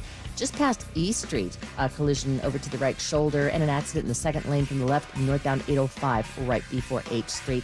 Want to mention a couple of closures, all due to flooding in Mission Valley. Mission Center Road remains closed both directions between Hazard Center Drive and Camino de la Reina. And you're going to find San Diego Mission Road closed between Fairmont Avenue and Rancho Mission Road, both directions. Drugs today are different. Fentanyl is often mixed into pills disguised to look like prescription medications. It's important to listen to your kids and what they know about drugs. Talk to your kids. Don't let time run out. Start the conversation. Go to thetimeisnowsd.org. I'm Kelly Danik with Ben and Woods, San Diego's #1 sports station, 97.3 The Fan. At some point, we're going to just stop speculating that Joey Gallo could be a future Padre. I'm fine because we with do that. it every offseason, and he never ends up with the San Diego Padres. And once again, make no mistake, though, I don't know that anybody on this crew actually wants Joey Gallo here. I don't think that you'd be really excited about it. Now, he signed yesterday with the Washington Nationals, a one-year deal worth $5 million, which honestly seems like a lot considering the trajectory of his career. He was last an All-Star in 2021, but the last couple of seasons have been pretty awful. In 2022, 638 OPS. 2023, just a 741 OPS. He hit some home runs still, and How he'll many walk bombs some. from last- He had last- 21 home runs, but hit Last year? 177 with a 300 on-base percentage. So, yeah, he walks a lot, but when you hit 177, there's no amount of walks that can really get you to the level of being a valuable, everyday type contributing baseball player. I mean, you throw 20 home runs on that number, okay, you look at that, but you're not getting him for $5 million. That's your Kyle Schwarber. You bat 186 with 44 bombs, and you're slugging the moon. Wouldn't you rather have Trent Grisham than Joey Gallo? Yeah. I mean, Trent's got some power, maybe not Joey power, but he'll hit for about the same and better average with the same amount of walks and a way better defender. I mean, Joey's not a bad defender, but a way better valuable position out there in center field. And we've already known Padres have moved on from Trent Grisham. Why would they just go down that road for the same price or more with a Joey Gallo? Look, I hate to be the glass half empty guy, but also, man, like, who's the last guy that's come here that we fixed into, hitting? Pitching is a whole different ball game. Pitchers like to pitch in Petco Park. I don't know that Petco Park is the place you come and play through the marine layer in the first few months of the season and say, yeah, this is where I'm going to get the old stick back on track. Who's the last guy that's come here? And it takes guys a while to get adjusted here. So I don't know that a reclamation project like a Joey Gallo, even for a paltry $5 million to a lot of teams, made a lot of sense here, other than the only way that it makes sense is we need guys. We need guys. We're trying to fill an adult team roster, and we need guys. And that's it. That's it. So I don't know who else he's got his glims on, but I think that I'm fine passing on Joey Gallo. The one thing you can do with Joey Gallo that you can't do with Trent Grisham and some of the other outfielders is dream on the 41 homers he hit in 2017 and the 40 homers he hit in 2018 and the 38 he hit in 2021. He hasn't done that in a while, and the rest of the numbers have been consistently bad, but you can dream on it. You go, well, he did it. He did it a few years ago. Maybe he can do it again. Find it again. That's really the only selling point on Joey Gallo. But to me, that's more of you're just putting your hands together and going, oh, please, whatever that magic that we don't understand in baseball, that sometimes a guy figures it out again after he's lost it for a while. Could that happen to Joey Gallo? I mean, theoretically, it could. Sure. But there's no evidence to indicate that Joey Gallo is on an upward trajectory. It's simply been downward and pretty steeply the last couple of years. Yeah. The other move made a couple other moves made yesterday. Rhys Hoskins going to the Brewers. I think it's a great fit for them. If Rhys Hoskins was a left-handed first baseman, I think he could be wearing Padres brown and gold. Ben, he was a right-hander. We have a very right-handed heavy lineup. And it's probably the $34 million too that had something to do with the Padres not being in on it. That's a price I thought was a little bit high for a guy coming off of major injury, but I think he's a good fit there. It's not unexpected coming off the injury. The second year is an option. He can opt out after it's a 2-year deal, but essentially it's 1 year with an option because he can opt out if he wants to after the first year. So, it's one of those, if he plays well, it's probably a 1-year deal and he hits the free agent market again. If he doesn't, he's got a little extra security for that second year, and the Brewers are probably regretting that they signed him for the 2-year deal. I think this move is interesting in that you weren't sure what direction the Brewers were really going this offseason, considering, they let Craig Counsell go as manager. There's been rumors that, Corbin Burns could be traded at some point. They didn't even bring Brandon Woodruff back. I know he's hurt, but the idea of keeping around potentially into free agency a good pitcher like that, and you thought maybe Milwaukee's like going to go into some rebuilding. This is more of a sign like I think they can still win a division title if they keep Burns around in a National League Central that's not as competitive as some of the other divisions, that they feel like they're close enough that they're willing to invest something in that roster and in Rhys Hoskins. And if he has a good season, then, Milwaukee could probably be a playoff contender again in that division. Yeah, they have holes too. They have a lot of holes in Milwaukee. Another recent addition, the Miami Marlins, finally on the board, but with a minor league deal to Trey Mancini. Ben, they have signed him. So they still haven't spent $1 on a major league contract this offseason. Yep. Marlins have agreed to a minor league contract with free agent first baseman outfielder Trey Mancini. He'll be in big league camp as a non-roster invitee this spring. He's technically still playing under the 2-year, $14 million deal he signed with the Cubs last offseason. So the Marlins only pay him the prorated league minimum for any time he spends on the active roster. So Marlins making some moves to improve their ball club. And the Angels signed reliever Matt Moore to a $9 million contract. Now, see my tweet last night? Yeah. I feel like he's my age. I looked at it. He's 34. When did he start playing professional ball? 14? Because I feel like he's been in the league for 25 years, man. I just get that feeling about it. He was falling off the map, and then he got converted into a reliever and kind of had a decent – his numbers have actually been pretty good. So he was one of those guys. I was looking this up yesterday that the Angels waived at the trade deadline. Remember when like Hunter Renfroe and they got rid of everybody they did. just to save money and get under the salary cap? And he got claimed, but he was going to be a free agent anyway. Obviously, they thought highly of him because now they've brought him back on a raise, even though they waived him last year. It just shows that the Angels were simply playing financial games at the trade deadline last year and trying to get under the cap. It had no bearing on trying to be competitive or going after the playoffs last year, that they got rid of him because they brought him back on a $9 million deal. But he's only 34, Woods, so yeah, as long as you feel like he's been around. It feels like he's been around. Yeah, he feels like he's been around forever. I feel like I watched him in the late 90s or something, man. It feels like he's been around forever. The Angels have signed a few guys this offseason, but they're doing the bullpen thing. Yeah, they got Luis Garcia, former Padre. Had a good solid last month and a half of the year for the Padres. Second half of the season wasn't bad. It just, after losing Shohei Ohtani, and they signed Robert Stevenson to a 3-year, $33. He's a good reliever. Reliever. So they're going that route, which, by the way, is now they don't have as many superstars in place as the San Diego Padres, but this has been the route essentially of the San Diego Padres too. And it's not a bad strategy. No. A bullpen is a place where you can win some games on the fringes.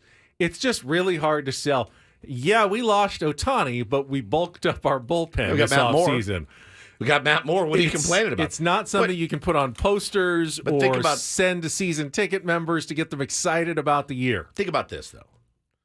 You improve your bullpen and on fairly reasonable deals, right? 1-2 year deals.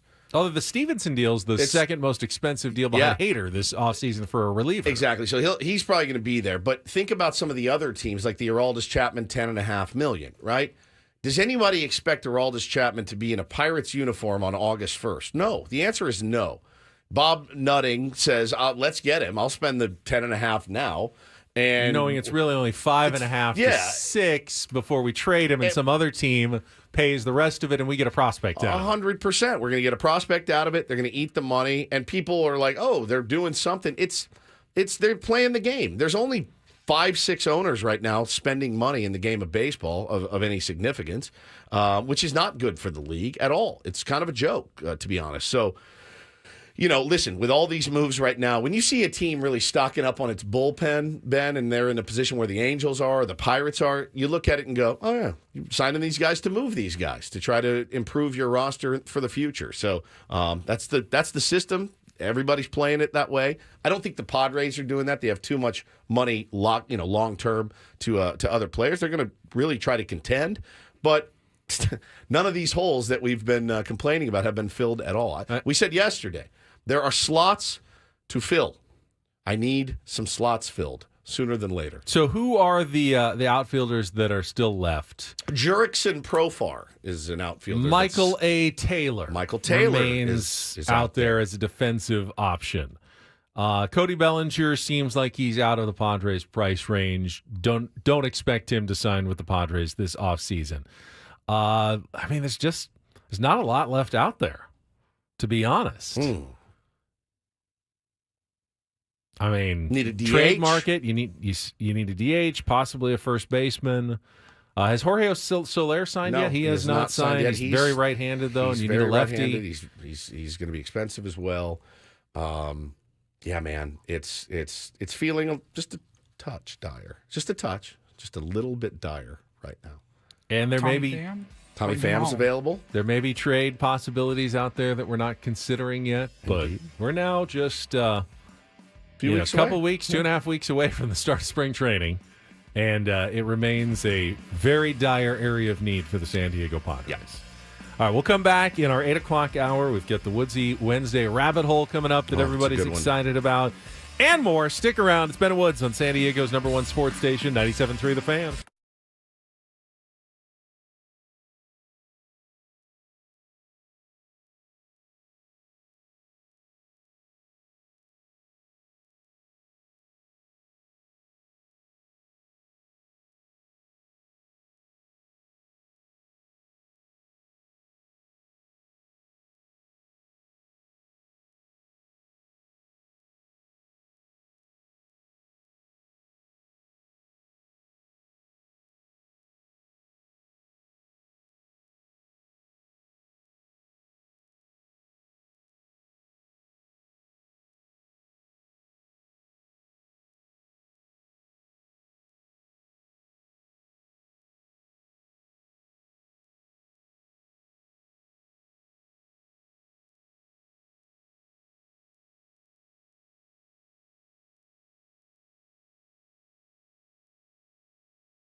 Halfway home on a Wednesday, the midpoint of our week together. Ben and Woods 97.3, The Fan. Thanks so much for being here.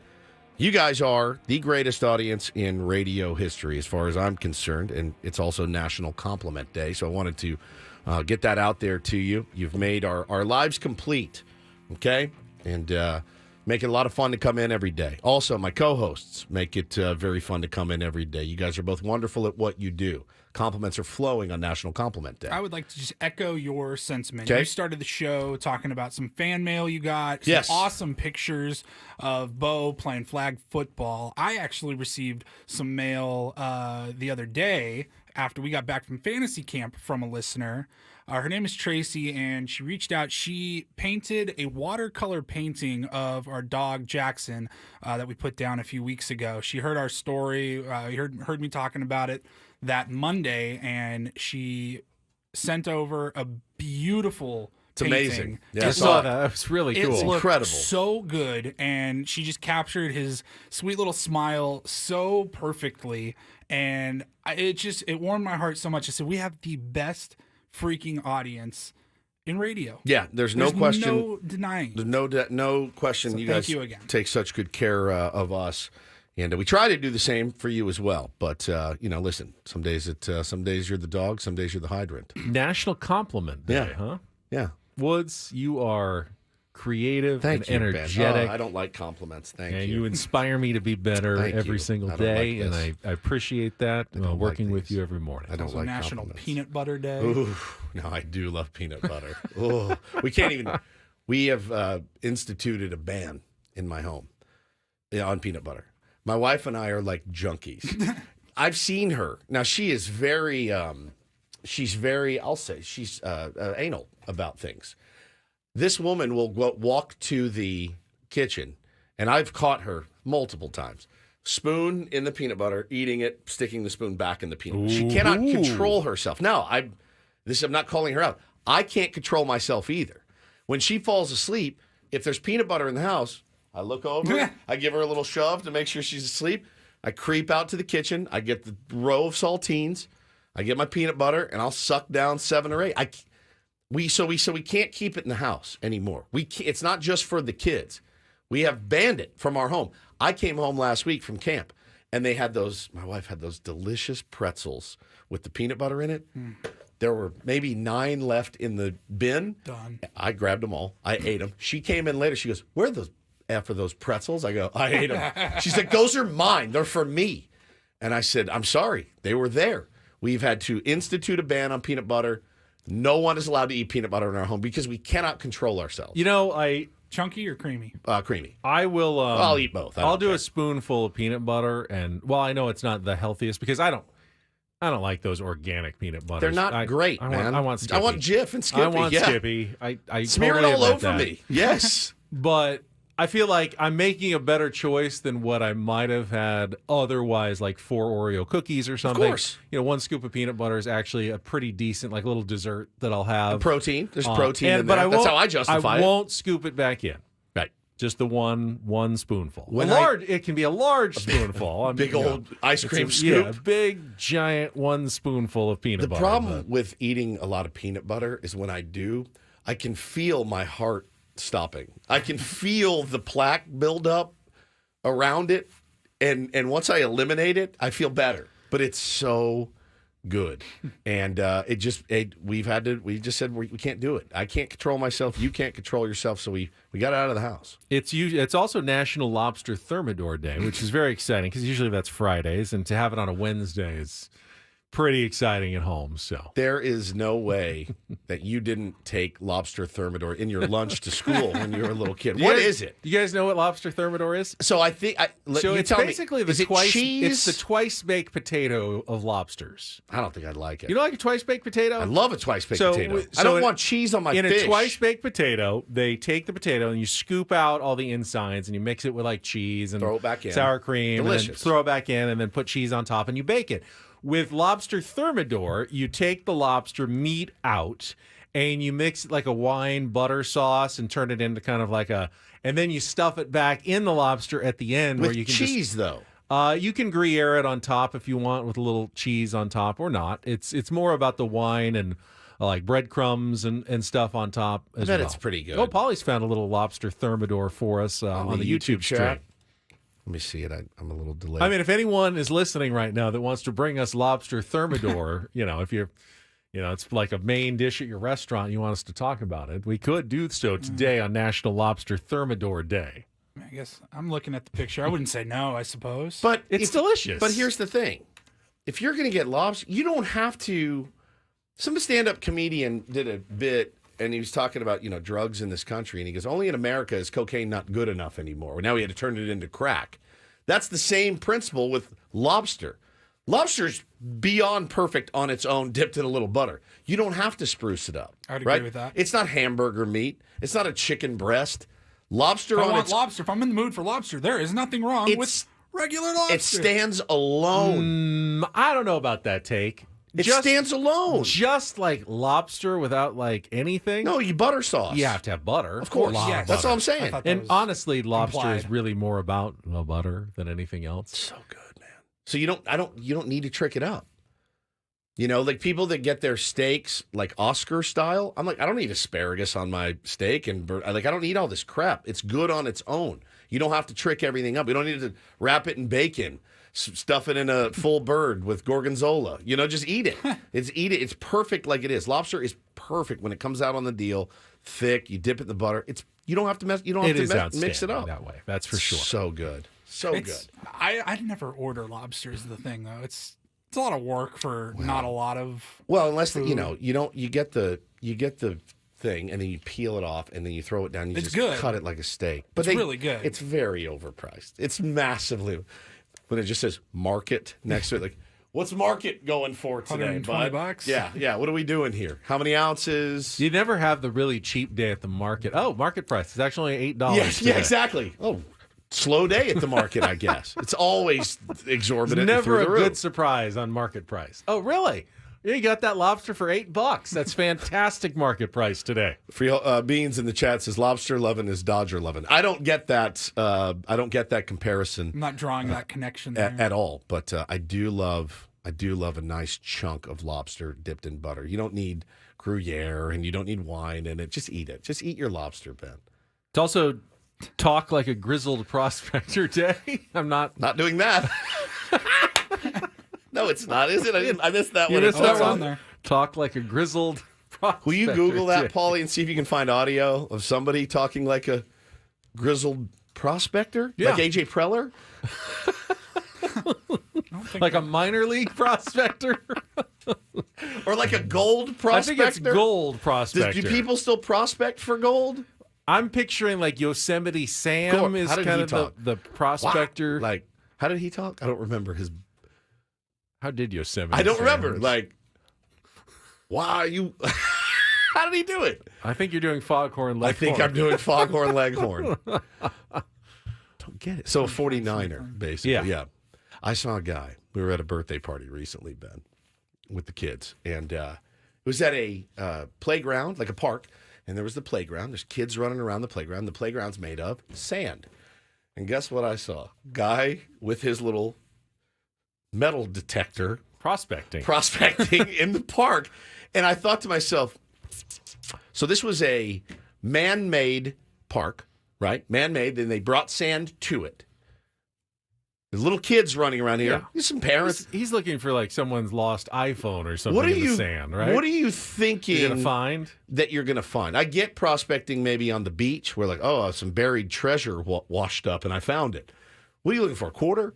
At a kid's play? I was born here, and I was raised here, and dadgummit, I'm going to die here. So that's what came up with. There's a satisfaction prospector. to just finding something hidden, though, isn't there? Yes, but there's not a satisfaction, in my opinion at least, of lugging that thing around. Like if you find a quarter, you're like, oh, cool, I found a quarter, found $1. Like it's great. But what are you trying to find in that kid's park? What do you think? Some lost diamond ring, maybe slipped off someone's lost earring finger, or something? Yeah, maybe potentially. Yeah, a lot of parents there. I know that you guys didn't grow up in California, so in third grade, you study your state history. I think it was third grade. And so in California, there's a big project every year on the gold rush because that was a formative, the statehood, 1849, the 49ers coming to the Northern California they found gold at Sutter's Mill and everyone started coming to California. So one of my favorite things in elementary school is we did the gold rush day where we'd go out into the field behind the school and, the parents, whatever, they'd paint these rocks, like spray paint them gold, and they'd scatter them out throughout the grass on the soccer field. And then you'd spend the afternoon like searching for gold, and then you'd have like a sluice where you could pan for the gold and try to separate the gold from the rocks. I bet you loved it so. I enjoyed gold rush days so much. Quite a bit, actually, in third grade, growing up in California. My kids would too. I mean, they love Fourth that grade. stuff. Fourth grade, Mr. Garcia says so. And and you found, the fake gold. Yeah, the fake gold, and you try to get you have maybe a little satchel that you put in your gold, your pouch with your gold that you collected over the course of the day. Maybe trade it in for like, the mercantile store at the end because you need to buy supplies and snacks and stuff with your gold. Oh, God. Because that's how the economy worked back then. Right, yeah. Gold-based economy. Ben had his whole day planned out for weeks, I bet. Oh, just so excited. In Texas, we would go and rope and kill steer on our education day in third and fourth grade. So it was really cool. Got to learn how to rope and behead a longhorn. And so that was really Paulie, fun. growing up in Seattle, they just have sat in big the rain. coffee day for the fourth graders. We did get to do in sixth grade. I got to go on two overnight field trips. We had a Camp Waskowitz, which was like a 3-day overnight camping in the woods sort of thing. And then towards the end of the year, we got to go to the coastal areas, and there was an abandoned war bunker from like World War II. Oh, yeah. And they were telling us all about the history there. Like they would have like the whole area was set up for submarines that could come through the Pacific Ocean into the Puget Sound, and we got to do like marine biology. Like that was fun. That's a good trip. Yeah, they just put Ben on at the back of a crick with a sluice, just panning for fake gold. Kim Higgins, if you're listening, if you have any pictures of our little 49er, yeah, I think we're supposed to. I think we dressed up, kind of in the old kind of West kind of gear for the miners. So good. Some sort of bandana of some sort that seemed authentic. Back in the day. I need a picture of you panning for gold. Honestly, aren't we lucky though that we've shifted from a gold-based economy and now we have real money and because our credit economy cards and stuff? our economy's so good. If we had to like carry like little packs, pouches of gold everywhere to buy things at the store and divide it. All right, this one weighs 0.43 grams. I'll give you that for a tank of gasoline today. then there's the guy that has really tiny pieces. He pours them all out at one time. You're like, I'll just pay for it. That's just gold dust. I'll just pay for it, bro. I got it. Michael says in the chat, his school went up to the mine in Julian, and they got to pan for gold there. Real gold. That sounds cool. Sounds a lot, even if it was fake gold. Did anyone ever find any real gold at the mine in Julian? Well, it's the prospect of it. It's the line. That sounds better than just going to a park or with a field. fake colored rocks. Laying in bed at night going, I mean, it could be me. I could find a giant chunk of gold tomorrow in Julian. I wonder if anybody ever did. Oh, man. I hope they still do that stuff in school. We haven't done any field trips yet, but I hope they still get to do stuff like that. No sleepovers, though. That's not happening. All right, bottom of the hour, the rabbit hole is coming up. The story, man. Local story of Coronado. Looking forward to that. When we come back, can we play that audio? Old guy rants against analytics again and try to explain why everybody's not crazy. Specifically, when it came to the Bucs going for 2 touchdowns. Let me tell you, even I understood that. I'm not good with math. It feels like if someone could just sit people down and calmly explain why it makes sense, that we wouldn't have kind of dumb rants on television anymore. But people apparently just can't grab their mind around the concept of going for 2 in that situation. We'll come back after a check of traffic. More Ben and Woods next on 97.3 The Fan.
All right, mini Ben Rand incoming here, but the next time you hear a sportscaster, a pundit, say that they don't believe in analytics or that analytics are ruining sports, you can go ahead and ignore that person going forward. I tend to pretty much agree with that. You can have a intelligent conversation about how much analytics should be part of your strategy, but to say that analytics doesn't belong in the game is totally wrong, because analytics, like the decision, let's say you're an NFL team and you're down 2 points with 2 seconds left and you're at the 20-yard line. What do? What do the analytics tell you to do?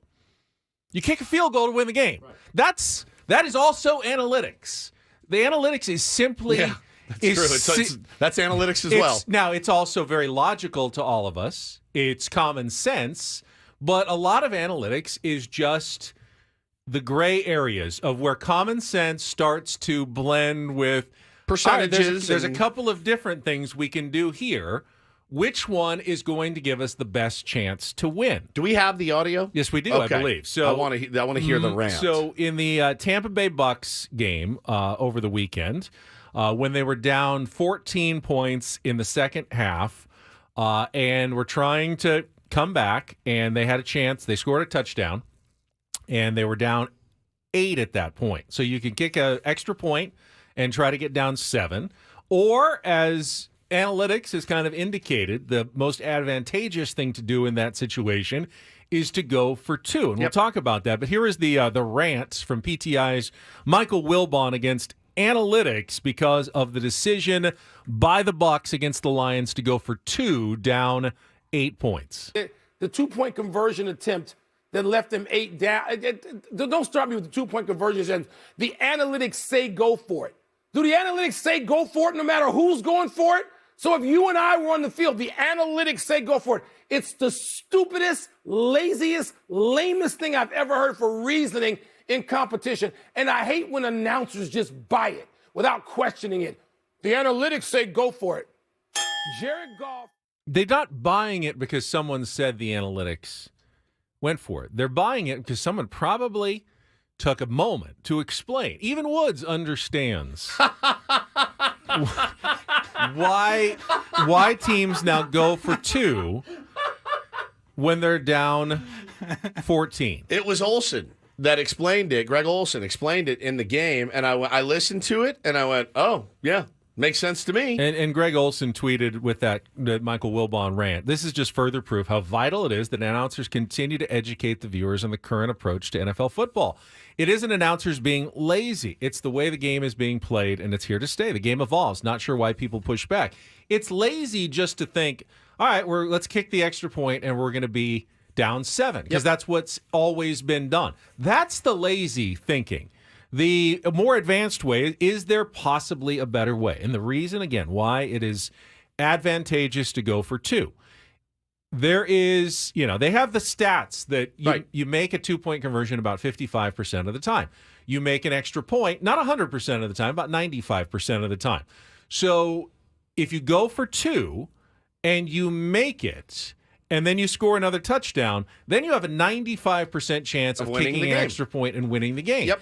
If you go for 2, you have to go for 2 twice, though, if you miss it. You still have a better than 50% chance of both times making it. So essentially, most of the time, you'll make at least one of those 2-point conversions. So generally, you'll probably be tied some of the time. And when you make it the first time, you'll win almost every time if you score that second touchdown. Yeah. It adds up to a much better strategy than simply playing for overtime, which if you get there, you then have a coin flip chance of winning the game in the end. You've gotten yourself to a 50% chance. But if you go for that 55% chance and make it the first time, you've now given yourself a 95% chance of winning if you score that second touchdown at the end of the game. It made perfect sense to me. Now, if you want to question the stupid play call of throwing a fade there, fine. Question that all day. Don't throw a fade. Really, ever. I mean, there's a couple of mismatches in the league. You look at it and go, all right, fine, throw a fade. Now, if that's the low percentage there are part. real world situations that Michael Wilbon kind of touches on.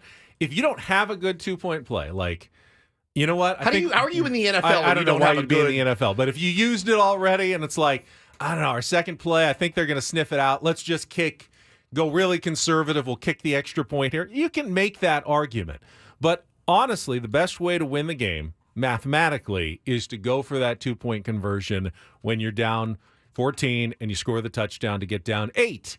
It just makes mathematical sense now, and teams are understanding that, and you're going to see it more and more often. In fact, it'll be rare where you don't see a team going for 2 when they're down 14. They get to 8, and it's late in the game in the fourth quarter, and they know they need another touchdown.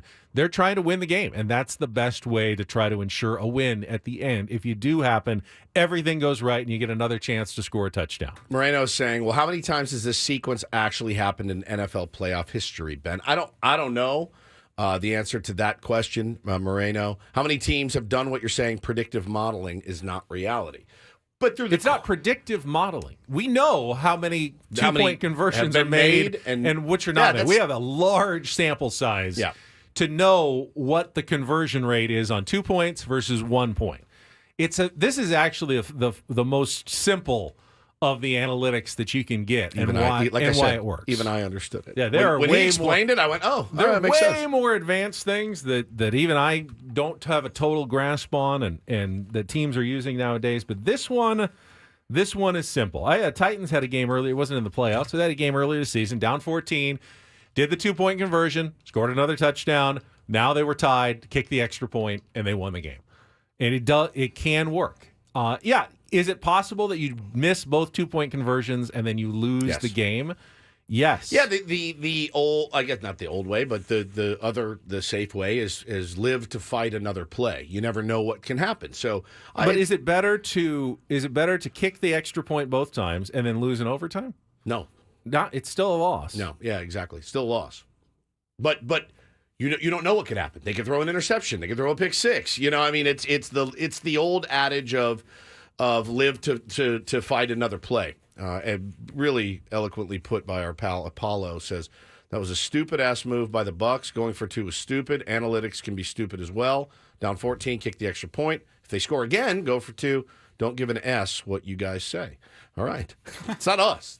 I mean, it makes sense to us, but that's the way that they're playing the NFL now. So, and trying to win a game. Also, if you're the Buccaneers and you're really not supposed to be the winners of that game, don't you also need to take into effect and take into account, I don't want to be in overtime against these guys. If we can win this thing in regulation, let's win this thing in regulation. We have a better chance of doing that than we would going to overtime. It's but even if you don't have a better chance, still the math makes more sense. The math makes more sense, yeah. Than going to the coin flip of overtime. All right, let's take a timeout.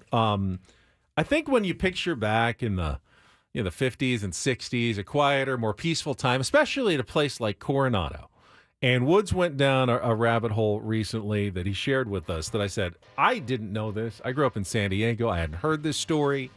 It involves smuggling and an organized crime ring, all run out of sleepy Coronado here in San Diego. Incredible Woods stuff. is going to share with it on a Wednesday rabbit hole when we come back here on San Diego's #1 sports station, 97.3 The Fan.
I think what surprised me a little bit when you shared with me the story you're about to share on our Wednesday rabbit hole is this was famous enough they did a 60 Minutes story about it a while back, and I grew up here. This is completely something I'd never read about or seen before. I guess I didn't watch that episode of 60 Minutes when I was growing up. But it's known, but it's also not that well known around even San Diego. I'd bet, I've been here 14 years in next month, and I had never heard of it. I had never really heard of an inkling of it. And our pal Will Holder, we were on a thread over the break talking about something, and he mentioned, this is what my school is most known for.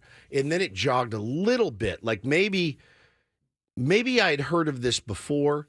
And so I went I went down like I do. I went down like a 3-hour rabbit hole. And the first thing I did, I read this long, long article, and then I went and found this from 60 Minutes. And we'll get to that right after a check of traffic on 97.3 The Fan. Idiot. From the 97.3 The Fan Traffic Center, here's Kelly Danick. Got a collision blocking the slow lane, northbound 5 near La Jolla Village Drive. Watch out for some debris in the right lane on southbound 5 right before Hawthorne. I'm Kelly Danick with Ben & Woods, San Diego's #1 sports station, 97.3 The Fan. The Coronado Mob. The Coronado Mob, before they were busted, ran a $100 million marijuana smuggling operation from 1972 to 81. And you've never seen a more unlikely-looking bunch of mobsters. They came right off the beaches of Southern California and looked as though they'd come right out of a Hollywood casting office. They were all high school pals 10, 15 years ago. There was Lance Weber, who built the boats. Lee Strempel, who supervised equipment. Don Kidd was the chief mechanic. Al Sweeney was the forger. Robert Lahodney made their most profitable connection. All these and many more of their friends and high school pals were in the Coronado Mob. And the backdrop for this improbable gang of smugglers also looks as though it had come straight out of a Hollywood film. Coronado, California, a placid, sun-drenched community near San Diego, known best for its Victorian hotel, the Del Coronado, its naval bases, and its beaches. And the kingpin, the boss of the mob, he too didn't look the part. Luis Villar used to be a high school Spanish teacher and basketball coach. How did all these men get into the marijuana business?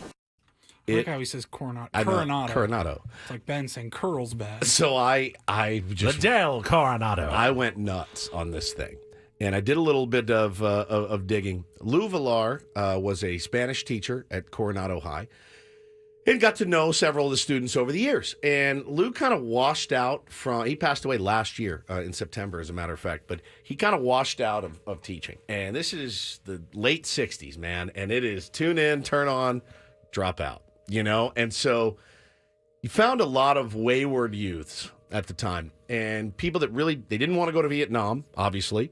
They weren't really excited about being in the military. They wanted to get high, and they wanted to hang out, and they wanted to surf, and they wanted to do all the things that they wanted to do. And, they didn't care what their parents said. They weed is really busted on the scene. There was no March and Ash right down the street, though. No, you couldn't just pick up the phone or shoot a text or anything like that.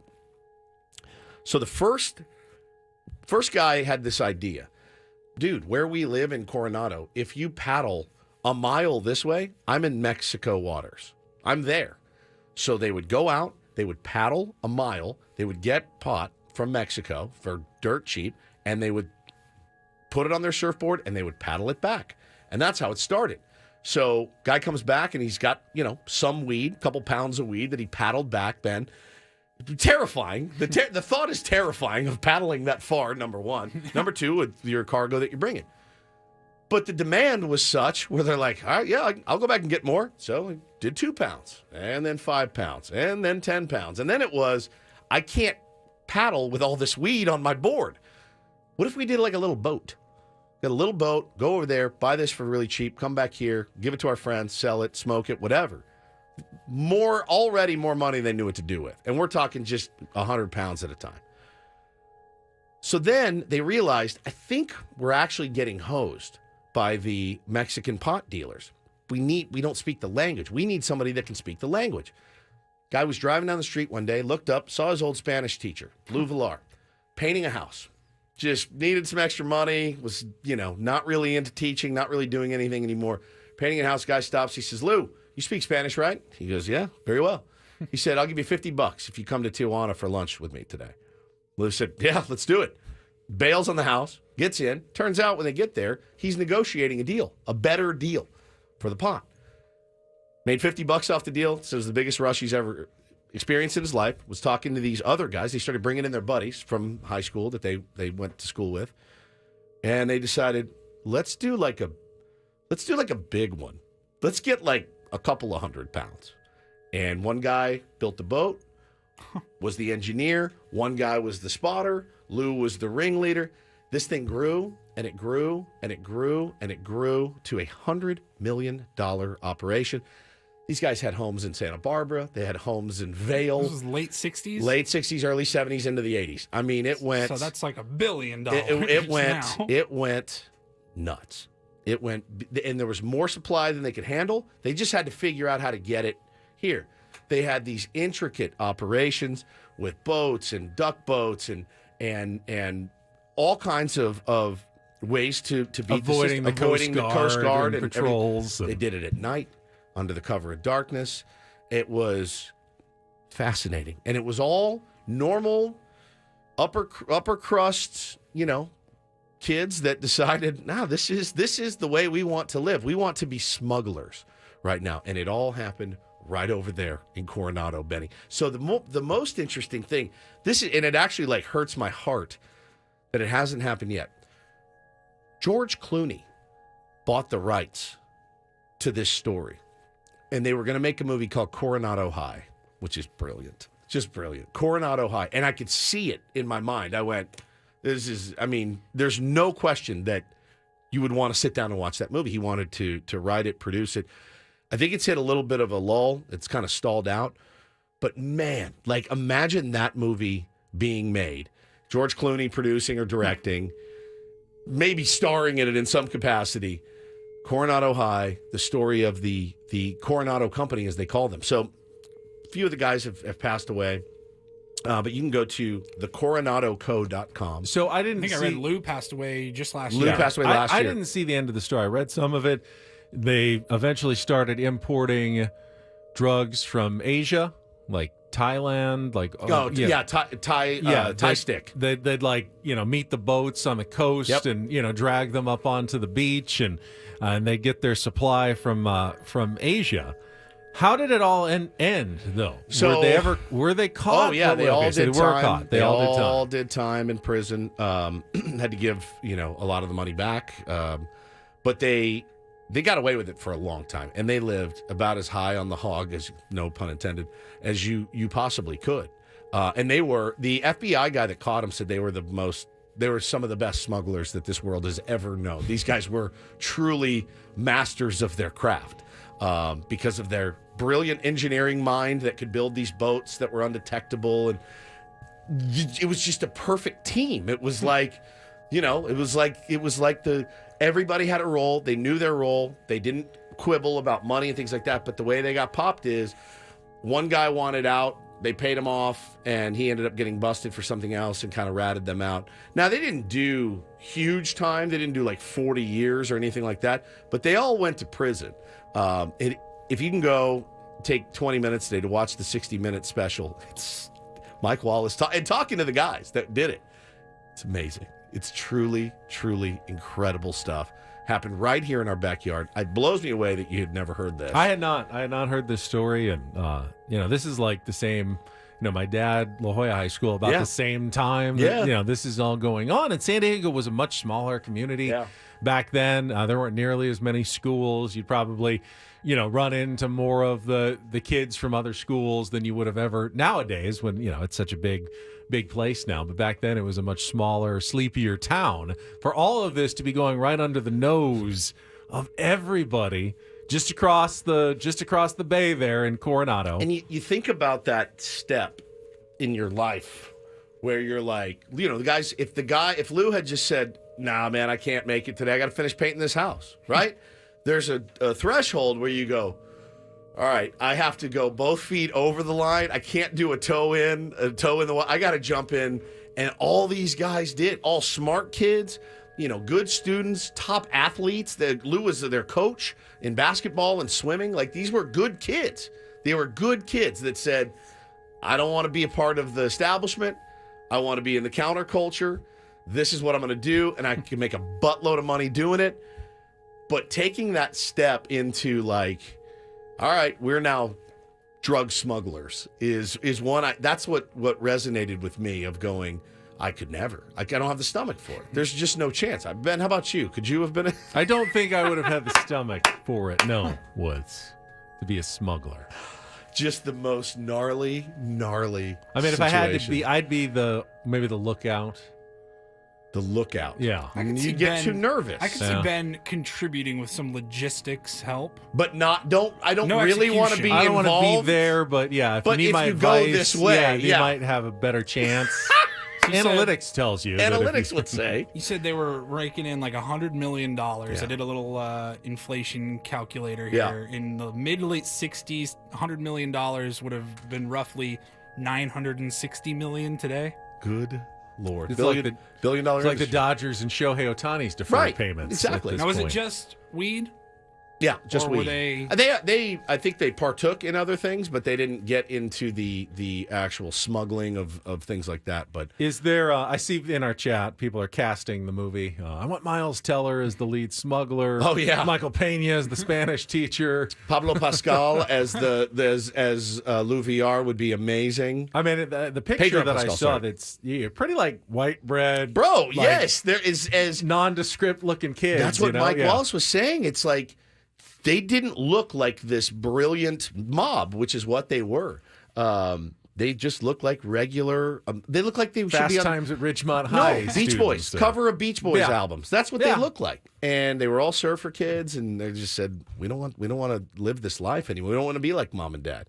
I mean, dude, for a while, when they talk about all their different homes and things that they had, you're like, these guys were really doing it. They really had wouldn't you, if you got away with it for like 3 years, wouldn't there come a point where you're like, I've got enough money, I have these homes, I've avoided it now, I'm under the radar, I'm out. That's what would get me. Even if I ever jumped, I'd be like, No, dude, it's like Breaking Bad. He got enough money to take true. care of his family for the cancer treatments, and probably if he were to die, but he was like, no, now I need it all. it's probably the rush too of yeah. the doing the act of smuggling. That they all said it. They said when that boat hits the beach and all those guys run down and they're grabbing these bales, they're throwing them in a 4x4. That was the juice for them. It wasn't that we whack up $100,000. It was watching the boat get to the beach and then knowing we did it. We got away with it. Obviously, drug smuggling is dangerous and a serious crime, and there's probably other, tax crimes as well that goes along with it. Absolutely. I'm curious, though. Obviously, attitudes have changed quite a bit, especially toward marijuana, which has been legalized for. I mean, how many years now? It's been a many years now, and 6, 7, 8 years. People who are younger than us, who didn't really necessarily grow up in the time when it was much more strictly forbidden and illicit, if they have a different view of this story, I'm maybe sure they like do. an older listener who remembers growing up at a time when the potheads. That was, I mean, it wasn't just. It wasn't just something funny. It's like, that guy's just a pothead. I mean, it was like, ooh, stay away from him. He's a head. dangerous. They used to call him a head. He's dangerous. He's a head. That's a dangerous thing out there. I'm going to post the link on my Twitter for you guys to read the story. There's some really involved stories. Again, the 60-minute special is spectacular. Shot in that old, 1980s way that they used to do it. Beautiful shots of our city as well. But it was so riveting stuff right here in our own backyard. Did you guys watch my 60 Minutes? Yeah, I did. Yeah, my parents always watched, and it was Sunday night, and we were kind I of watched it, settling in, getting ready for Monday morning, and we ended up watching it a lot of the time. When you growing heard up. the ticks, the weekend was over. Over, yes, the football games were over. Yeah, and you had this and panic. dinner a little was bit. done, Dinner and it was done. like, oh, my weekend is done. The ticks, and you knew it. All right, it's like the ticking sound. I got to go to bed soon, bath, and then it's bed. like Monday morning is here, and back to the home. Did I get all my homework done and everything? Am I ready to go for the weekend? It was the signal. Yeah. It was the signal of our youth. I mean, I like to stay up for Murder, She Wrote after 60 Minutes, obviously. But. I would feign interest in 60 Minutes so I could stay up later. Dad, I want to watch this. I'm Steve Croft. Okay. I'm Leslie Stahl. I'm Bob Simon. I'm Morley Safer. I'm Dave Jones. I'm Scott Pelley. What was that? Those stories Paulie? and Andy Rooney. Tonight on 60 Someone did a parody, or I'm Dave. What? Jay? I don't know. This is really, really good. So I just. I mean, tweeted who were away. they? Morley Safer, Mike Wallace, Diane Sawyer. Yeah, I mean, there was that core cast though when I was growing up and watching. Who were the main? Ed Bradley with his Harry earring. I loved Reasoner. it. Yeah, Harry Reasoner. I loved Ed Bradley. Ed Bradley with his earring. Yeah. So good. The one cool legend. 60 Minutes host. Mike Wallace crushes. And then this story. Andy Rooney with the eyebrows at the end. I'm Andy Rooney. It reminds me of too many people that I know. Can't stand that. He probably is not a fan of analytics either. Or going for 2 down or 14. 100%. Or drug Dan smuggling Rather. in Coronado. Yeah, Dan Rather. I mean, it was a brilliant show, but it meant your weekend's over, buddy. Time That to guy get made back an to reality. entire career out of being a grumpy old man. Being a turd. Yeah. I don't understand. I can't stand that dude. Oh, I never could. Even when I was a kid, I was like, I don't like He you, really man. missed his calling in sports talk radio. Oh, he would have crushed it. His big eyebrows. Why did Jace Tingler do that? Ugh. Gives me the chills, man. Mike Schilt is an idiot, and I'll tell you why. Can't stand him. Ugh, never liked him. I think he's dead, I think. Most of them have passed away. Yes, he is Rest in definitely. peace. Shout out to your family. Long ago. It's been a. You think it was shtick? I don't think it was shtick either. I don't think he was like, I don't think he got off the night. He was like, hey, how'd I do? Did I crush that? He's truly a I think he was curmudgeon. just an old turd all the My coffee's too cold. This chair's uncomfortable. I bet the production Maybe, assistants maybe I'm hated him. working with him. God, maybe I'm him, actually. Complaining about my expense reports and the water and all that. Andy Rooney. I'm Ben Higgins. I'm Stephen Woods. I'm Paul Reindl. We'll be back with more Ben and Woods next on 97.3 The Fan.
Got a lot of people jumping now into the rabbit hole to learn more about the Coronado gang. The Coronado Company. The company. God, I want that movie made so I do bad. too. Coronado High. I would love to see that. George Clooney, if you're listening, and you may be, please make that movie. Or somebody go buy it from him and make it. It would be so good. So good. Did you ever see the movie Blow with Johnny Depp? I don't think I saw that one. Watch that one. Okay. It's probably in the same vein, but different drug, obviously. But this one, it would be so good. Coronado High. Blow. That's a euphemism or a nickname for cocaine. Correct. I know that. Yeah. Very Very that good. one. Look at you. He's so edgy. You can tune in to Kickoff with Boomer and Valenti every Friday night, 7 p.m. here on 97.3 The Fan. This week, of course, they'll be previewing the conference championship games. You can also catch it on the free Odyssey app. Presented nationally by Casamigos Tequila. Casamigos brought to you by those who drink it, and by Lowe's. Lowe's knows home improvement. Speaking of drinking it, I saw a fan yesterday at the Louisville basketball game. Louisville. And they had a little gimmick at like the halftime where he had to make a putt. So from one baseline, and then the hole is on the other, 94 feet all the way across the court. And if you straight enough, it rolled all the way and through the little opening at the end. And he won a 23-year-old bottle of Pappy Van Winkle bourbon. I think I saw that too. Which is valued, I think they said, around $3,000. And Hey. it's, I would say, I like finer things. I have never tried Pappy Van Winkle. Me Have you neither. ever No, gotten a chance? never had, Paulie, I had assume a not sip. you either. You Did had you? a sip. Yeah. Restaurant I worked at, we got a bottle. And Very cool. I've had Louis Trey, though, which is brandy. Or That's cognac? the one in the really Yeah, fancy, the fancy crystal Bro, it bottle. was such a small sip. You were barely Could even tell- able to barely tell wet if your it lips. was good or Difference. not, but I have had it. I've always wondered. I mean, how much better could it be than just a solid, Bullet or Elijah Craig, or just kind of the normal upper end bourbon brands? But I mean, you wear Costco jeans, and I if do. you buy other jeans, you can see the difference. there is a difference. Yeah, Yeah, of course. I'm sure there is. But I'm sure there are some things out there where they're like, let's just jack the price up on these dummies, and they can't tell the taste test. Like, you ever see like when they put sommeliers through the taste test of like, all right, this is barefoot wine, and this is. Some of them don't Don't get know. it. That's Oh, yeah. exactly right. Yeah, man. well, even the greatest wine tasters on earth sometimes will be fooled and go, I think this is the greatest wine. And they go, yeah, it's about a $20 bottle of wine from California. This is a $500 French, bottle of wine. And they go, I think the California one's better. There's a lot of subjectivity to exactly right. to tasting notes, and palates are all a little bit different. But I've never tried Pappy Van Winkle. I'd like to try a little bit of it. I like bourbon, well enough when I do drink. That's usually what I drink is bourbon. No, or you whiskey. wouldn't. Yeah, you shouldn't mix it though. You'd want to have it just straight. I You don't on the old rocks. fashion it that up, neat. or yeah. I Maybe don't. I one can't rock. do things neat. I don't do One hot rock. liquor of any flavor. I can't do I can anything. do. warm. I can do neat. I would can't. do. I would do that if we had a bottle of ice. Pappy. Just one ice cube. Yeah, one cube. One cube. maybe one. is fine. I wouldn't want it getting watered down. Yeah, that's what. Sometimes I wouldn't sometimes they'll say that it Right. actually can improve a little bit of water. little tiny bit of water actually improves the flavor. Okay, we went to a distillery. I've never really done a distillery tour, but when I was in Denver a few months ago, we went to a distillery, a whiskey distillery, and they told us that same exact thing. They said, try this sip now. We did. Okay. And then he just had a droplet, and he put like 2 drops of water into our Changed glass. it. Yeah. Changed the complexion of the drink entirely. Listen to him. The complexion of the drink. Nice. The notes. I like this. The notes of it. Strawberries. And I don't remember exactly, but he's like, it just went from 86 proof to 94, That's so like cool. whatever it was, whatever the numbers, but it completely changed the whiskey entirely. Just 2 drops of water. C20 Moreno in the chat says sipped on some Rabbit Hole bourbon over the holidays, just to bring all of it together. Is The that a Rabbit real Hole thing? and 'Cause I'd bourbon like to talk. try that. Sounds like a bourbon brand Yeah. somewhere, I'm sure. All right, I'll try it. All right, let's get to some headlines, stuff we haven't gotten to. It's time for Polly and the Reindl Report. And get things started here with our today's edition of the Reindl Report. Now tuned into the greatest. Welcome to the Reindl Report with Paul Reindl. Hi, Paul. All right. 2 stories from the world of sports that we haven't gotten to yet. We'll start off in Major League Baseball. And 1 story that you didn't know you needed. Are you laughing, biatch? It's the Reindl Report Hey, Paul, how you doing? Okay, how are you? on 97.3 The Fan. Are you ready to bless the mood? I need some help, please. That was good. Can I get a oh yeah? Oh yeah. All right. All right. I'm Paul Reindl. Good morning. I'm Stephen Woods. I'm Ben Higgins. There's a bit there. I don't know what it is, but there's a bit. Well, 60 minutes. There's 60 seconds. Yeah. We don't have 60 minutes, but we have 60 seconds. I like 69 this. seconds. 69 seconds would be great. Yeah, I think all we can make that happen. I think we can make something happen. We've been looking for a new segment. We have. Yeah.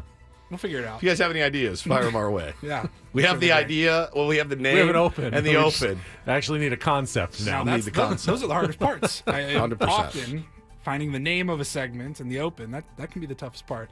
Anyways, we will move. We'll start with the NFL. There was a hiring yesterday. Well, Tom Telesco has a new job. He was fired by the Chargers after 10 seasons, I believe, with the Chargers. 11, and he I is, think. 11? Yeah. Now he is staying in the division. He's going to be the new GM of the Las Vegas Raiders.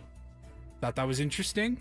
You don't typically see guys staying within the division like that. He did get a job right away. I think that says something about his abilities.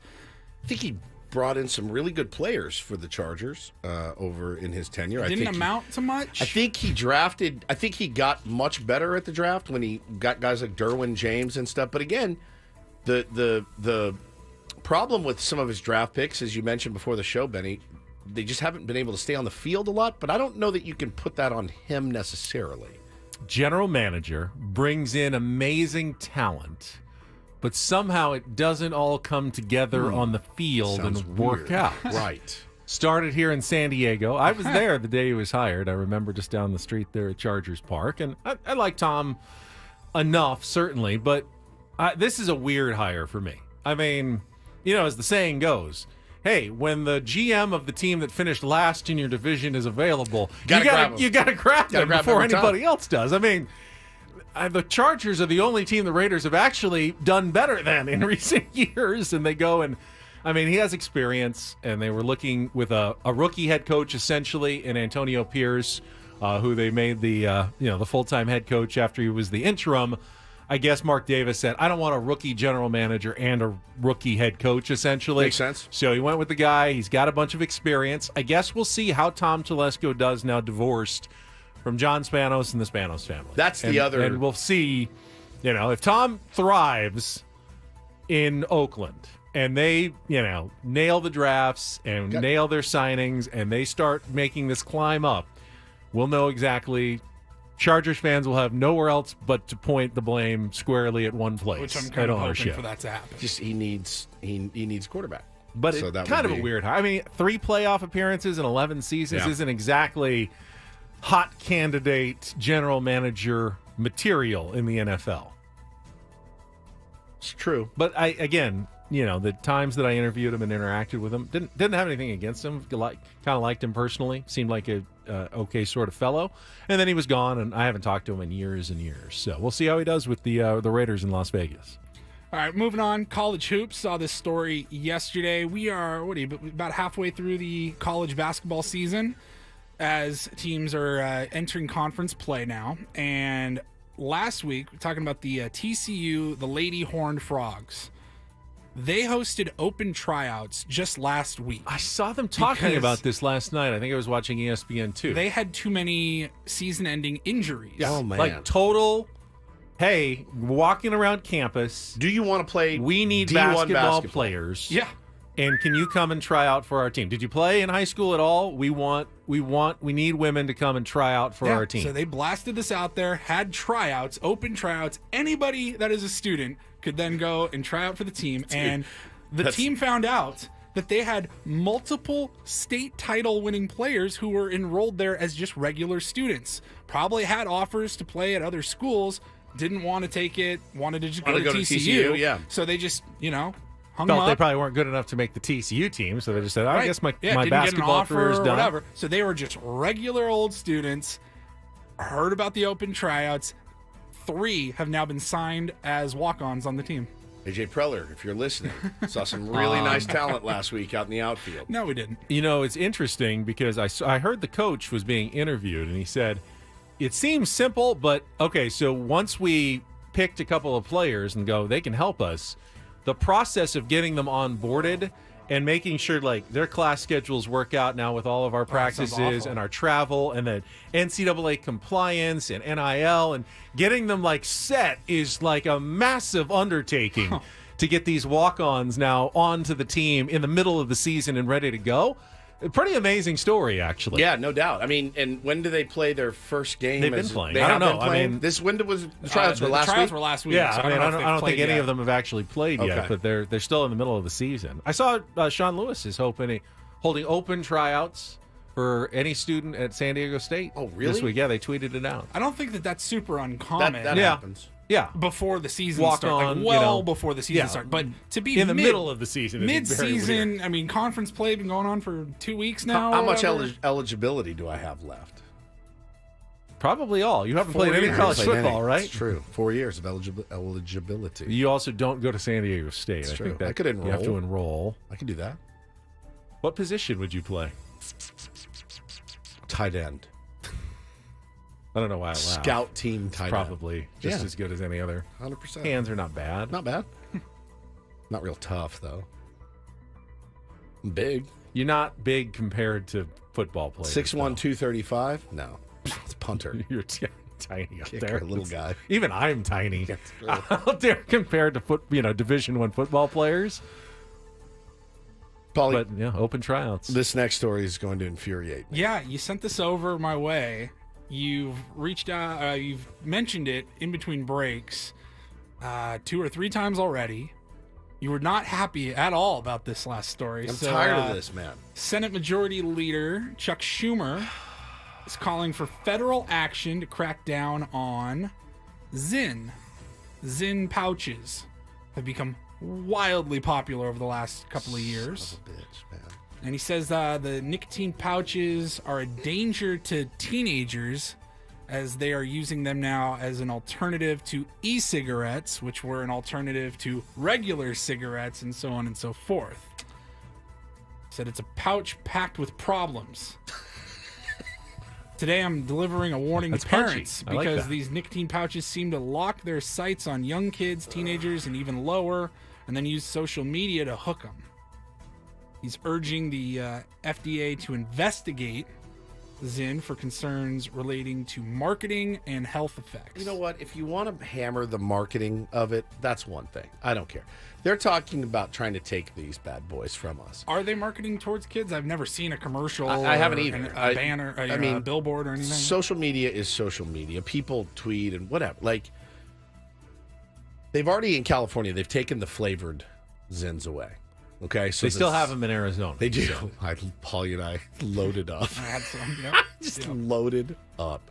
First thing we did, hit Yuma, was like, let's get some lunch, load up on some Zyn. Right? It's for me as a long time, it's nicotine addict. 100%. You got me, right? Like it is what it is. I'm split here. It's not chew though for me. Like I had to quit chew. I that's think hard. Personal freedom, choice, and responsibility is, I think, important. But if you could go back and never have tried tobacco at all, and not be addicted, and not have to worry about it, would you go back and just say, "I probably wouldn't." Never give. Really? I probably wouldn't. Would you? What would you tell your kids then?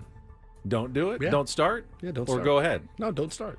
Well, then why wouldn't you tell yourself that? If you tell your kids, Because I'm my own person. It for me, like I made that choice, and I haven't really been particularly knowing how hard it is to quit, and how people struggle with quitting. These At the very actually least, help. I can though. understand These help those trying to kick cigarettes, trying to kick tobacco. For people who are on that, but for people Yeah. who have never had cigarettes or tobacco, Then you they don't can need also them. be a gateway toward. And these aren't for you. You don't need them. Yeah. They're not for you. And I think that's what they're trying to stop kids.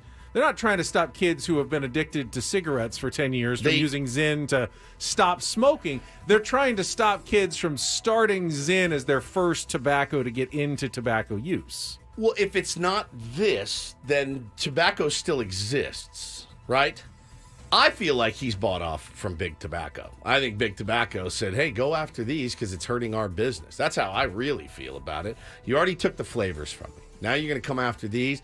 Bro, you will see I will be Boston Tea Party. I'm going to lose my mind. He's not the senator from North Carolina. Still. I can imagine that. Still. There's not really a big... Who was it? Adam Schiff, right? He said? No, Chuck Schumer. Oh, Chuck Schumer, New York. Well, it's not like they grow a ton of tobacco in New York. Bro, these things, it doesn't matter. They're in these guys' pockets, the lobbyists and everything. I'm going full tinfoil hat at this point. Like, the other thing I think about is this. So I know they've curtailed cigarette advertising. I know they've curtailed alcohol advertising at times, but it's pretty much shoved in kids' faces everywhere they go. My kids see commercials. My kids see, whatever.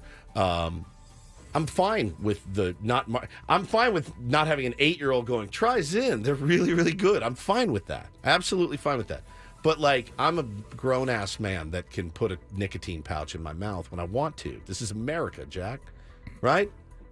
I'm telling you, I may march if I had to for this. It's just getting ridiculous at this point.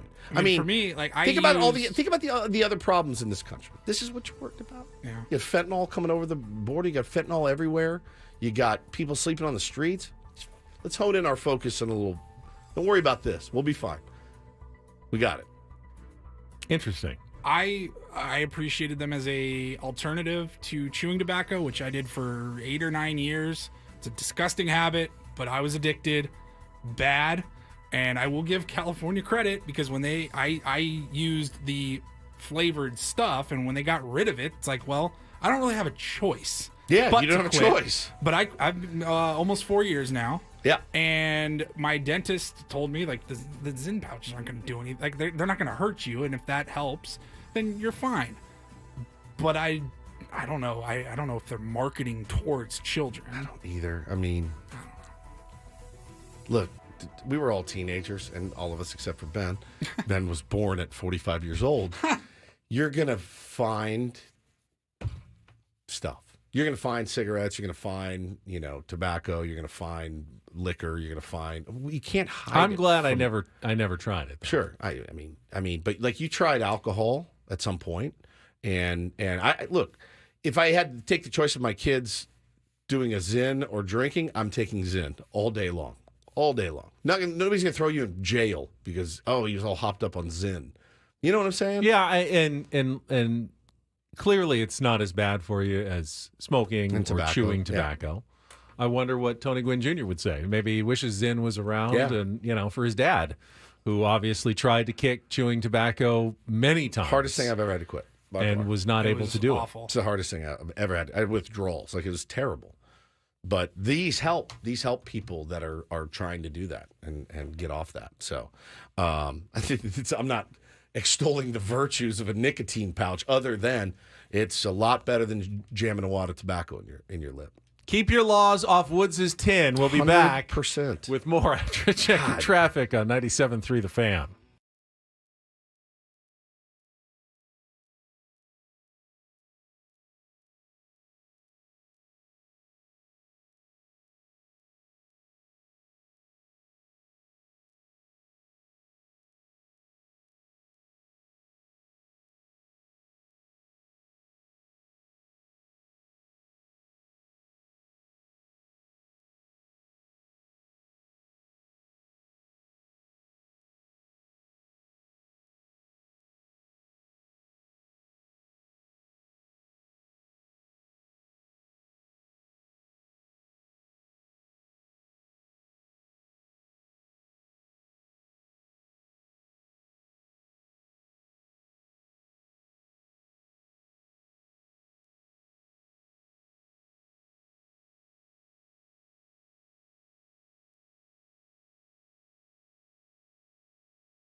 Paulie just scored during our break there. Wow.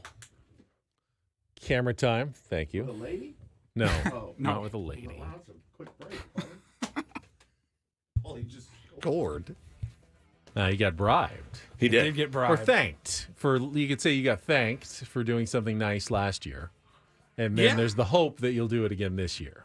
I guess that's how you can put it. Yeah. My friend Aaron just swung by the studio and dropped off a couple of gifts, and he wants to, I guess, bribe me. I'm thinking it's more bribing me for the upcoming event rather than thanking me for last year's event. Yeah. But I helped out at their Little League opening day ceremonies last year. And I was the MC and introduced all the kids, and they liked it, and they would like to have me back. So he brought over It's called a man crate. some golf balls and a man crate, which There's is a a man wooden, inside of it. So it was a wooden real crate. wooden crate, not like a giant wooden crate, but like a, It's like 12, like a foot by 1 foot. Yeah. 1 foot, Yeah, 1 a foot cube. square cube, and it And came with a crowbar to try and open it up. Should have seen us trying to get in there with a crowbar. Woods unsuccessfully tried to get it. I finally jimmied the thing open, and we were just talking about bourbon. It was a beautiful set of glasses and a decanter. Yeah. With engravings. Says like P. Reindl on the glasses. Yeah, it says PR. and PR Yeah. on the Totally decanter. custom. Very nice. Very cool. I think I'm in, right? Have Well, to do it yeah, now. I mean, look, I've done. You know how many things on the arm I've done in the last 14 years? You know what? I've never gotten a man crate. I've barely even gotten thank yous half the time. No, that's a really nice Oh, gesture. that was very thoughtful. Very cool. Very nice. The Farmers Insurance Open is underway at right Torrey now? Pines. Yeah, I had the first players were teeing off about 30 minutes ago. Should give us a so little PBP. out on the course. I'm not watching right now. I'm focusing on the show. Oh, look at you. I can tell you that Nikolai Højgaard is in the lead at 2 under par through 2 holes. I would assume that's probably on the north course, as that one always surrenders the better scoring in the first 2 days when they each play one round on the rotate north, it. one round on the south. They switch the next day. And Where then would you rather start? That's it. I've always wondered. I know. I feel like Is it a random draw? yeah, I mean, they organize it for television because they want some of the stars Sure. playing on each course in the TV windows. But usually half of them play on the north and half of them play on the south each day, and half of them start on the 10th tee and half of them start on the first tee. I think the north course and go out and try to get a few under. So you feel like, all right, yeah, I'm near the lead. Got some I'm up there. I confidence. got some confidence. And then you just try to survive then the next day on the south course. You shoot even par. You feel Because the I had South, a good day. The South can kill you on day one. You're 6 over or something. Yeah. Like, And now there's been a ton of people who have shot 3 or 4 under on the north one day and they shoot 7 over and Yep. miss the cut on the south and not the next day. So there's no guarantee either way that you're going to do well. But yeah, I think I'd rather start on the easier course, try to put up a number.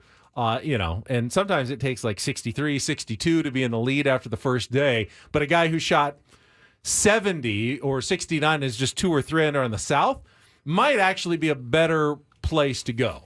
And if you shoot well on the first day, if you shoot like 68 on the south, even if you're like 3 strokes off the you're lead, feeling you good, feel man. really Oh, good. you can go get 7, 8 under the next I day. got a lot of chances for birdies the next day on the north. And, I'm not going to probably have to stress about making the cut or anything. If things, conditions get tougher, the wind kicks up, the north is just a little bit more manageable. Although over the years, I'll tell you what, the north has gotten a lot tougher. Used to be much easier. Now it's easier, but there's still some teeth on the north course as well. It's been lengthened. The fairways have gotten narrower. The rough will be deep everywhere. With that rain, I mean, it was already deep when I went for that media day a couple of weeks ago. With all the rain that is going to make it, even thicker and gnarlier and nastier, it's going to be, if you miss the fairway, you're going to shoot bad scores.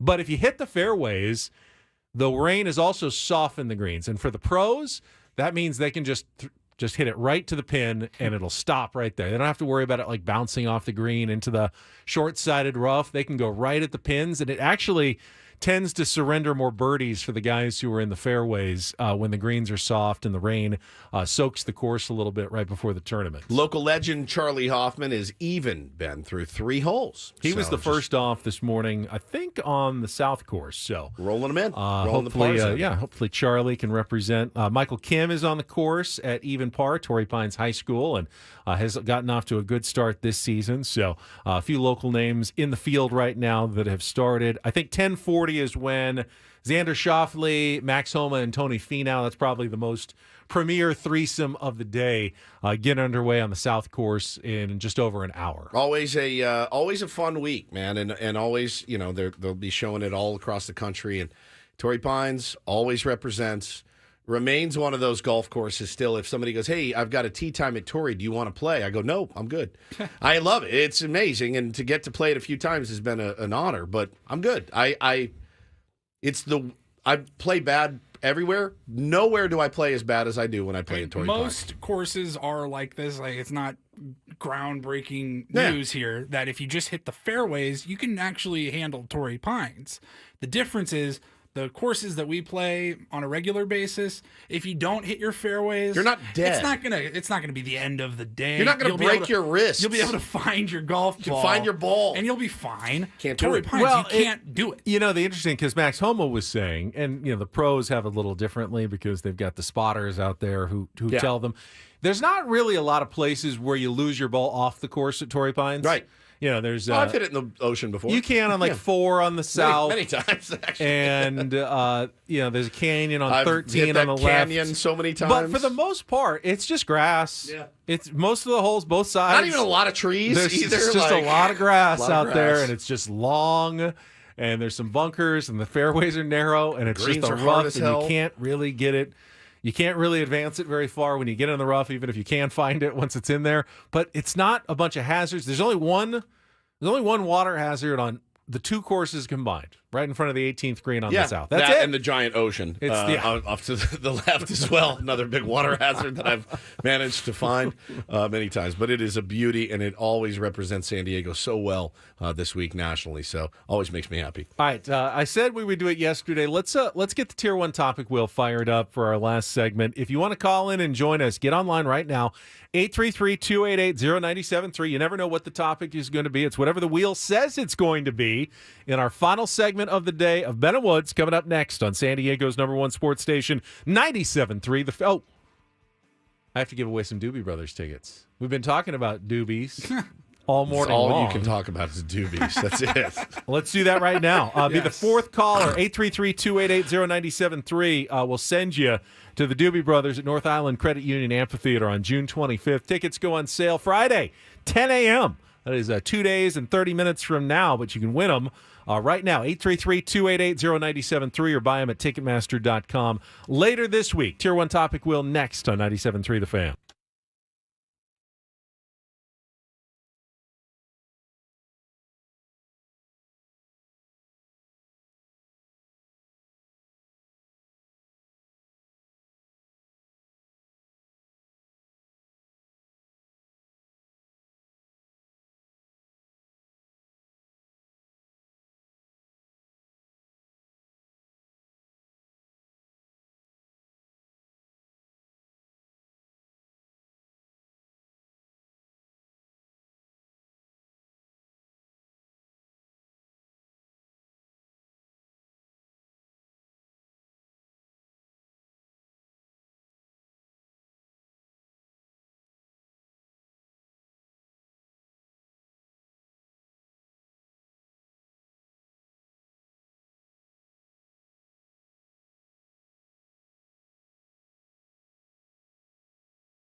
Radio Hazard. Oh my God! I've done it too. Did you see it on the YouTube stream? I Had don't Paulie think come so. back yet? When you try to put your headphones on and it slips and just snaps and whacks you in the face or in the nose. Perfect. Perfect end to a perfect day. All right, so now we need to clear out all the lines. We just Why gave do you out do the this? we gave out the Doobie Brothers tickets, but I wanted to get the Tier 1 topic wheel going. So clear out the phone lines, start them up again. You go to these people and they want Doobie Brothers yeah, tickets. exactly. They're like, what is the topic wheel? 833-288-0973. You can call us. We can spin the topic wheel. I would love to talk more Padres baseball. I really would. There's nothing. Not much to. We went through the bullpen yesterday. Yeah. Here, let's do the outfield. Fernando Tatis is there. He's Let's pretty talk good. about Fernando, and I think he should start in right field right now, and center, and left. And left. A one-man show. Yet here we are with a couple of weeks to go, and still waiting. And not the only team that is obviously incomplete moves to make, and the grade is incomplete for the offseason right now. Yep. So we sit, we wait, and we will find out at some point what they are going to do about the rest of their roster. Because they will actually invite, like they'll have a 40-man roster. Right now it's like a 34 or 35-man roster. There are spots, they will fill them before the season starts. They have to. Yeah. Do you? Can you? I mean, you can have 38 guys on your 40-man roster. You don't have to, but they will. They will at some point, and we'll find out, when we find out, and then we'll let you know. All right, let's check traffic. Come back. I see people calling in for the topic wheel. That's next here on 97.3 The Fan. From the 97.3 The Fan Traffic Center, here's Kelly Danick. Traffic is sponsored by Valvoline Instant Drive-Thru Oil Change, your 15-minute instant drive-thru oil change. Got a couple problems on the coastline. Crash on southbound 5 before Carlsbad Village Drive. Several vehicles got into it. A couple of them over the right shoulder, but there is one facing the wrong way in the HOV lane. Further down, right before the racetrack. Watch out for it. Looks like a cardboard box in middle lanes. Going to find a hit-and-run crash on the University Avenue off-ramp northbound 805. And looks like Caltrans doing a little graffiti cleanup. Southbound 5 at the East 54 connector ramp, so take it extra carefully there. Stop by any of the 30 San Diego Valvoline instant drive-thru oil change centers. You don't have to get out of your car. It usually only takes 15 minutes or less. Visit SoCalOilChange.com for discounts, locations nearest you.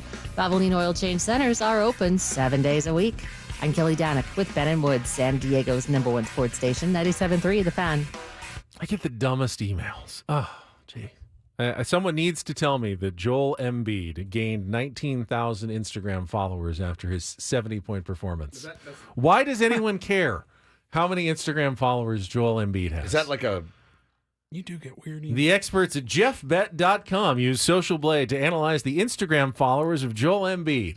Why does anyone care about that? That's somebody's job. I know. That's so weird. Crafting an entire email about it. And that then they have blasted out to everyone. Does he want us to interview him? No. If you plan on using this story, please credit JeffBet.com. Great job, Jeff Bet. Make sure give them their credit.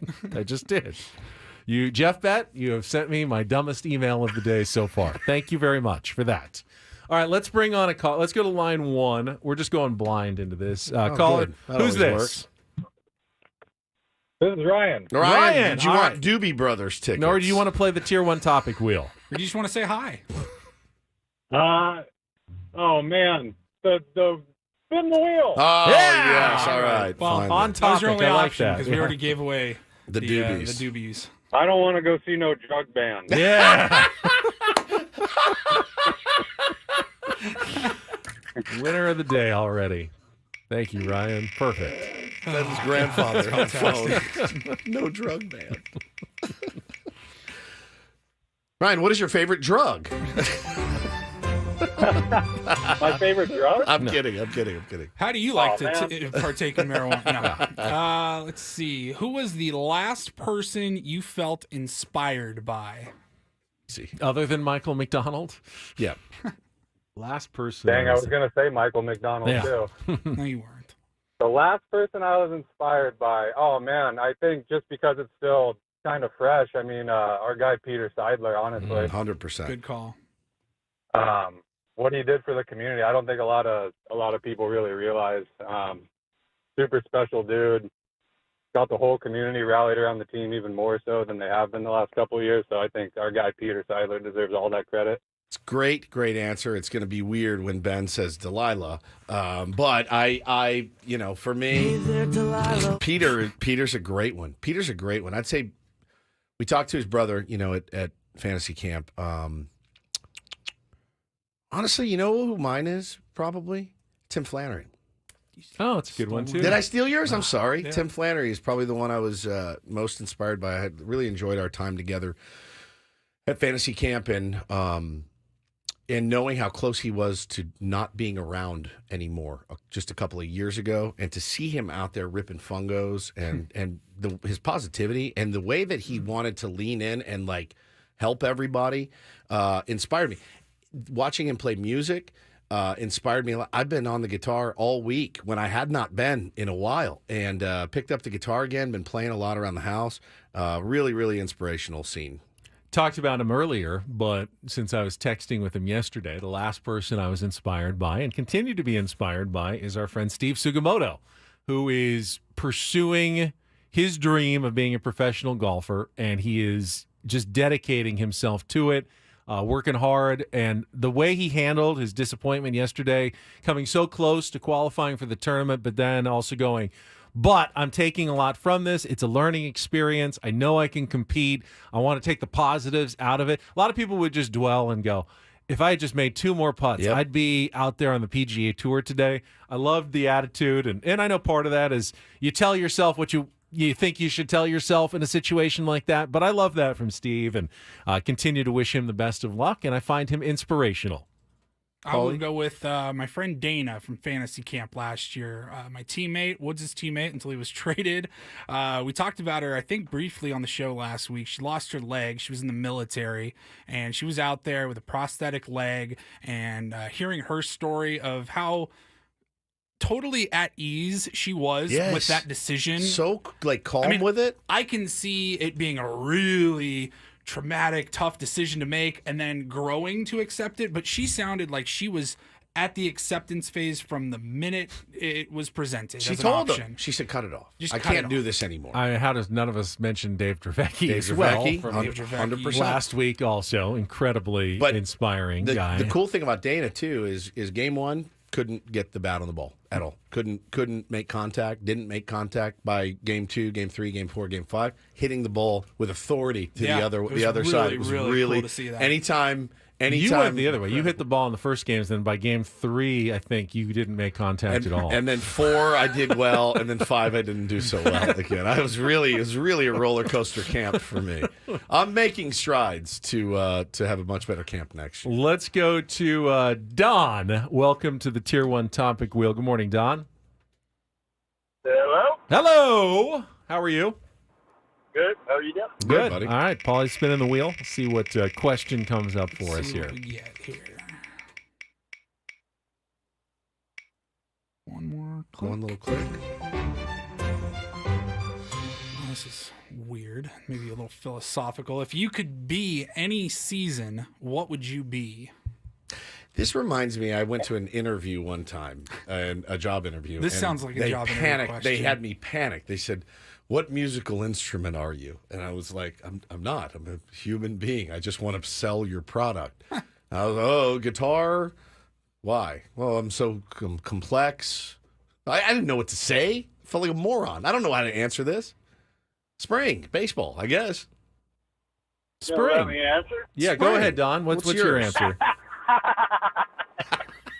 So, any season? Any season. What season would What you season be? would you be? Of course, summer.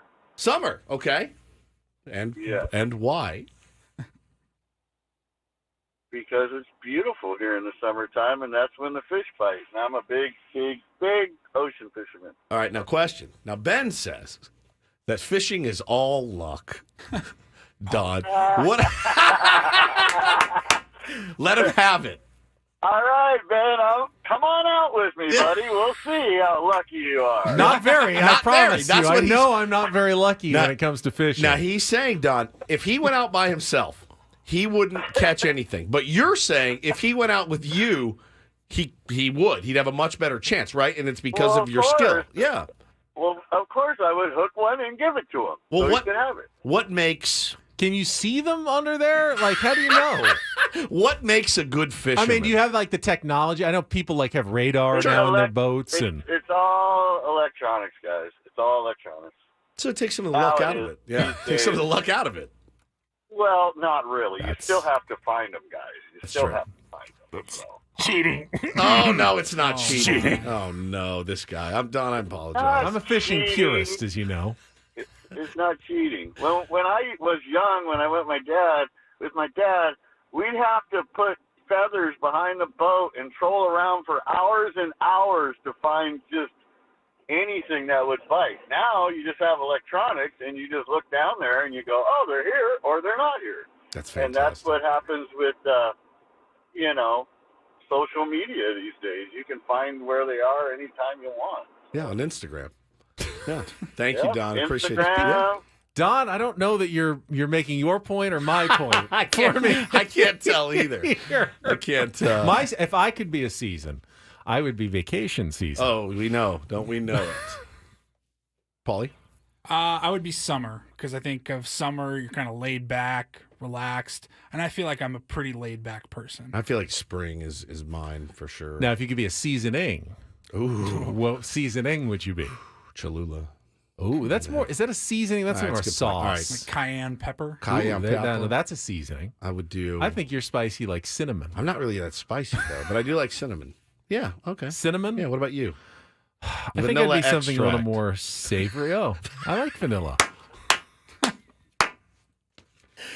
Smells really good. Tastes like S though. Vanilla extract. Well, yeah, you never have it plain, but vanilla is the flavor that makes everything else kind of taste better. You are right. You don't notice necessarily it's in there. You only notice when it's missing. Yeah, that's true. And I feel that represents me pretty well. Yeah, I like it. That sometimes you notice when I'm not here. Correct. More than when I'm here. Correct. It's very true. That's a really good way to put that. So in that way, I am very vanilla. Yeah, you're vanilla. In a good way. Paulie, seasoning? No, he said it. Oh, seasoning. Didn't you say it? I don't know. Nutmeg. Nutmeg. Nutmeg. Your wife is Meg. She is Meg.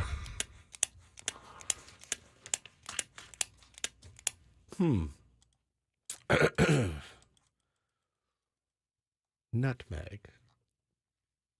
What do you use nutmeg in? Cookies? If you grate I the used fresh it nutmeg in- like on top of a gin fizz cocktail sometimes, or Yes, for all my gin fizz cocktails that I'm making. I baked an apple crisp over for Christmas over the nutmeg. break, Little and nutmeg on a top. little nutmeg in the mix. Yeah. I heard that kids used to smoke nutmeg. Like, there are all those weird, like, oh, if you lick this frog, it'll trip you out. Smoke banana peel. I heard nutmeg was one of those. I never did it. I heard that Coronado High School kids used to smuggle nutmeg into the country. Yep. Sell it at big resale prices. Are we done yet? I Can think we so. just turn things over to Annie and Elston Almost at there. this point? We're almost I think there, buddy. We're pretty close here to the end of the program. I still don't know exactly. I think we're 45 seconds away from the end. So let's start to wrap things up here on Ben and Woods for a Wednesday. Annie and Elston are coming up next. I know Annie's got her big San Diego Sports Awards dinner coming up, and Eric Weddle is their keynote, their Hall of Fame speaker, and he's going to join them on their show today. Now the head coach at Rancho Bernardo High School football as well. So Awesome. They've got that coming up. That's it for us. For Paulie Reindl, our executive producer and imaging director for Stephen Woods, I'm Ben Higgins. Have a great rest of your Wednesday. We'll talk to you tomorrow morning at 6 a.m. right here on San Diego's #1 sports station, 97.3 The Fan. So long.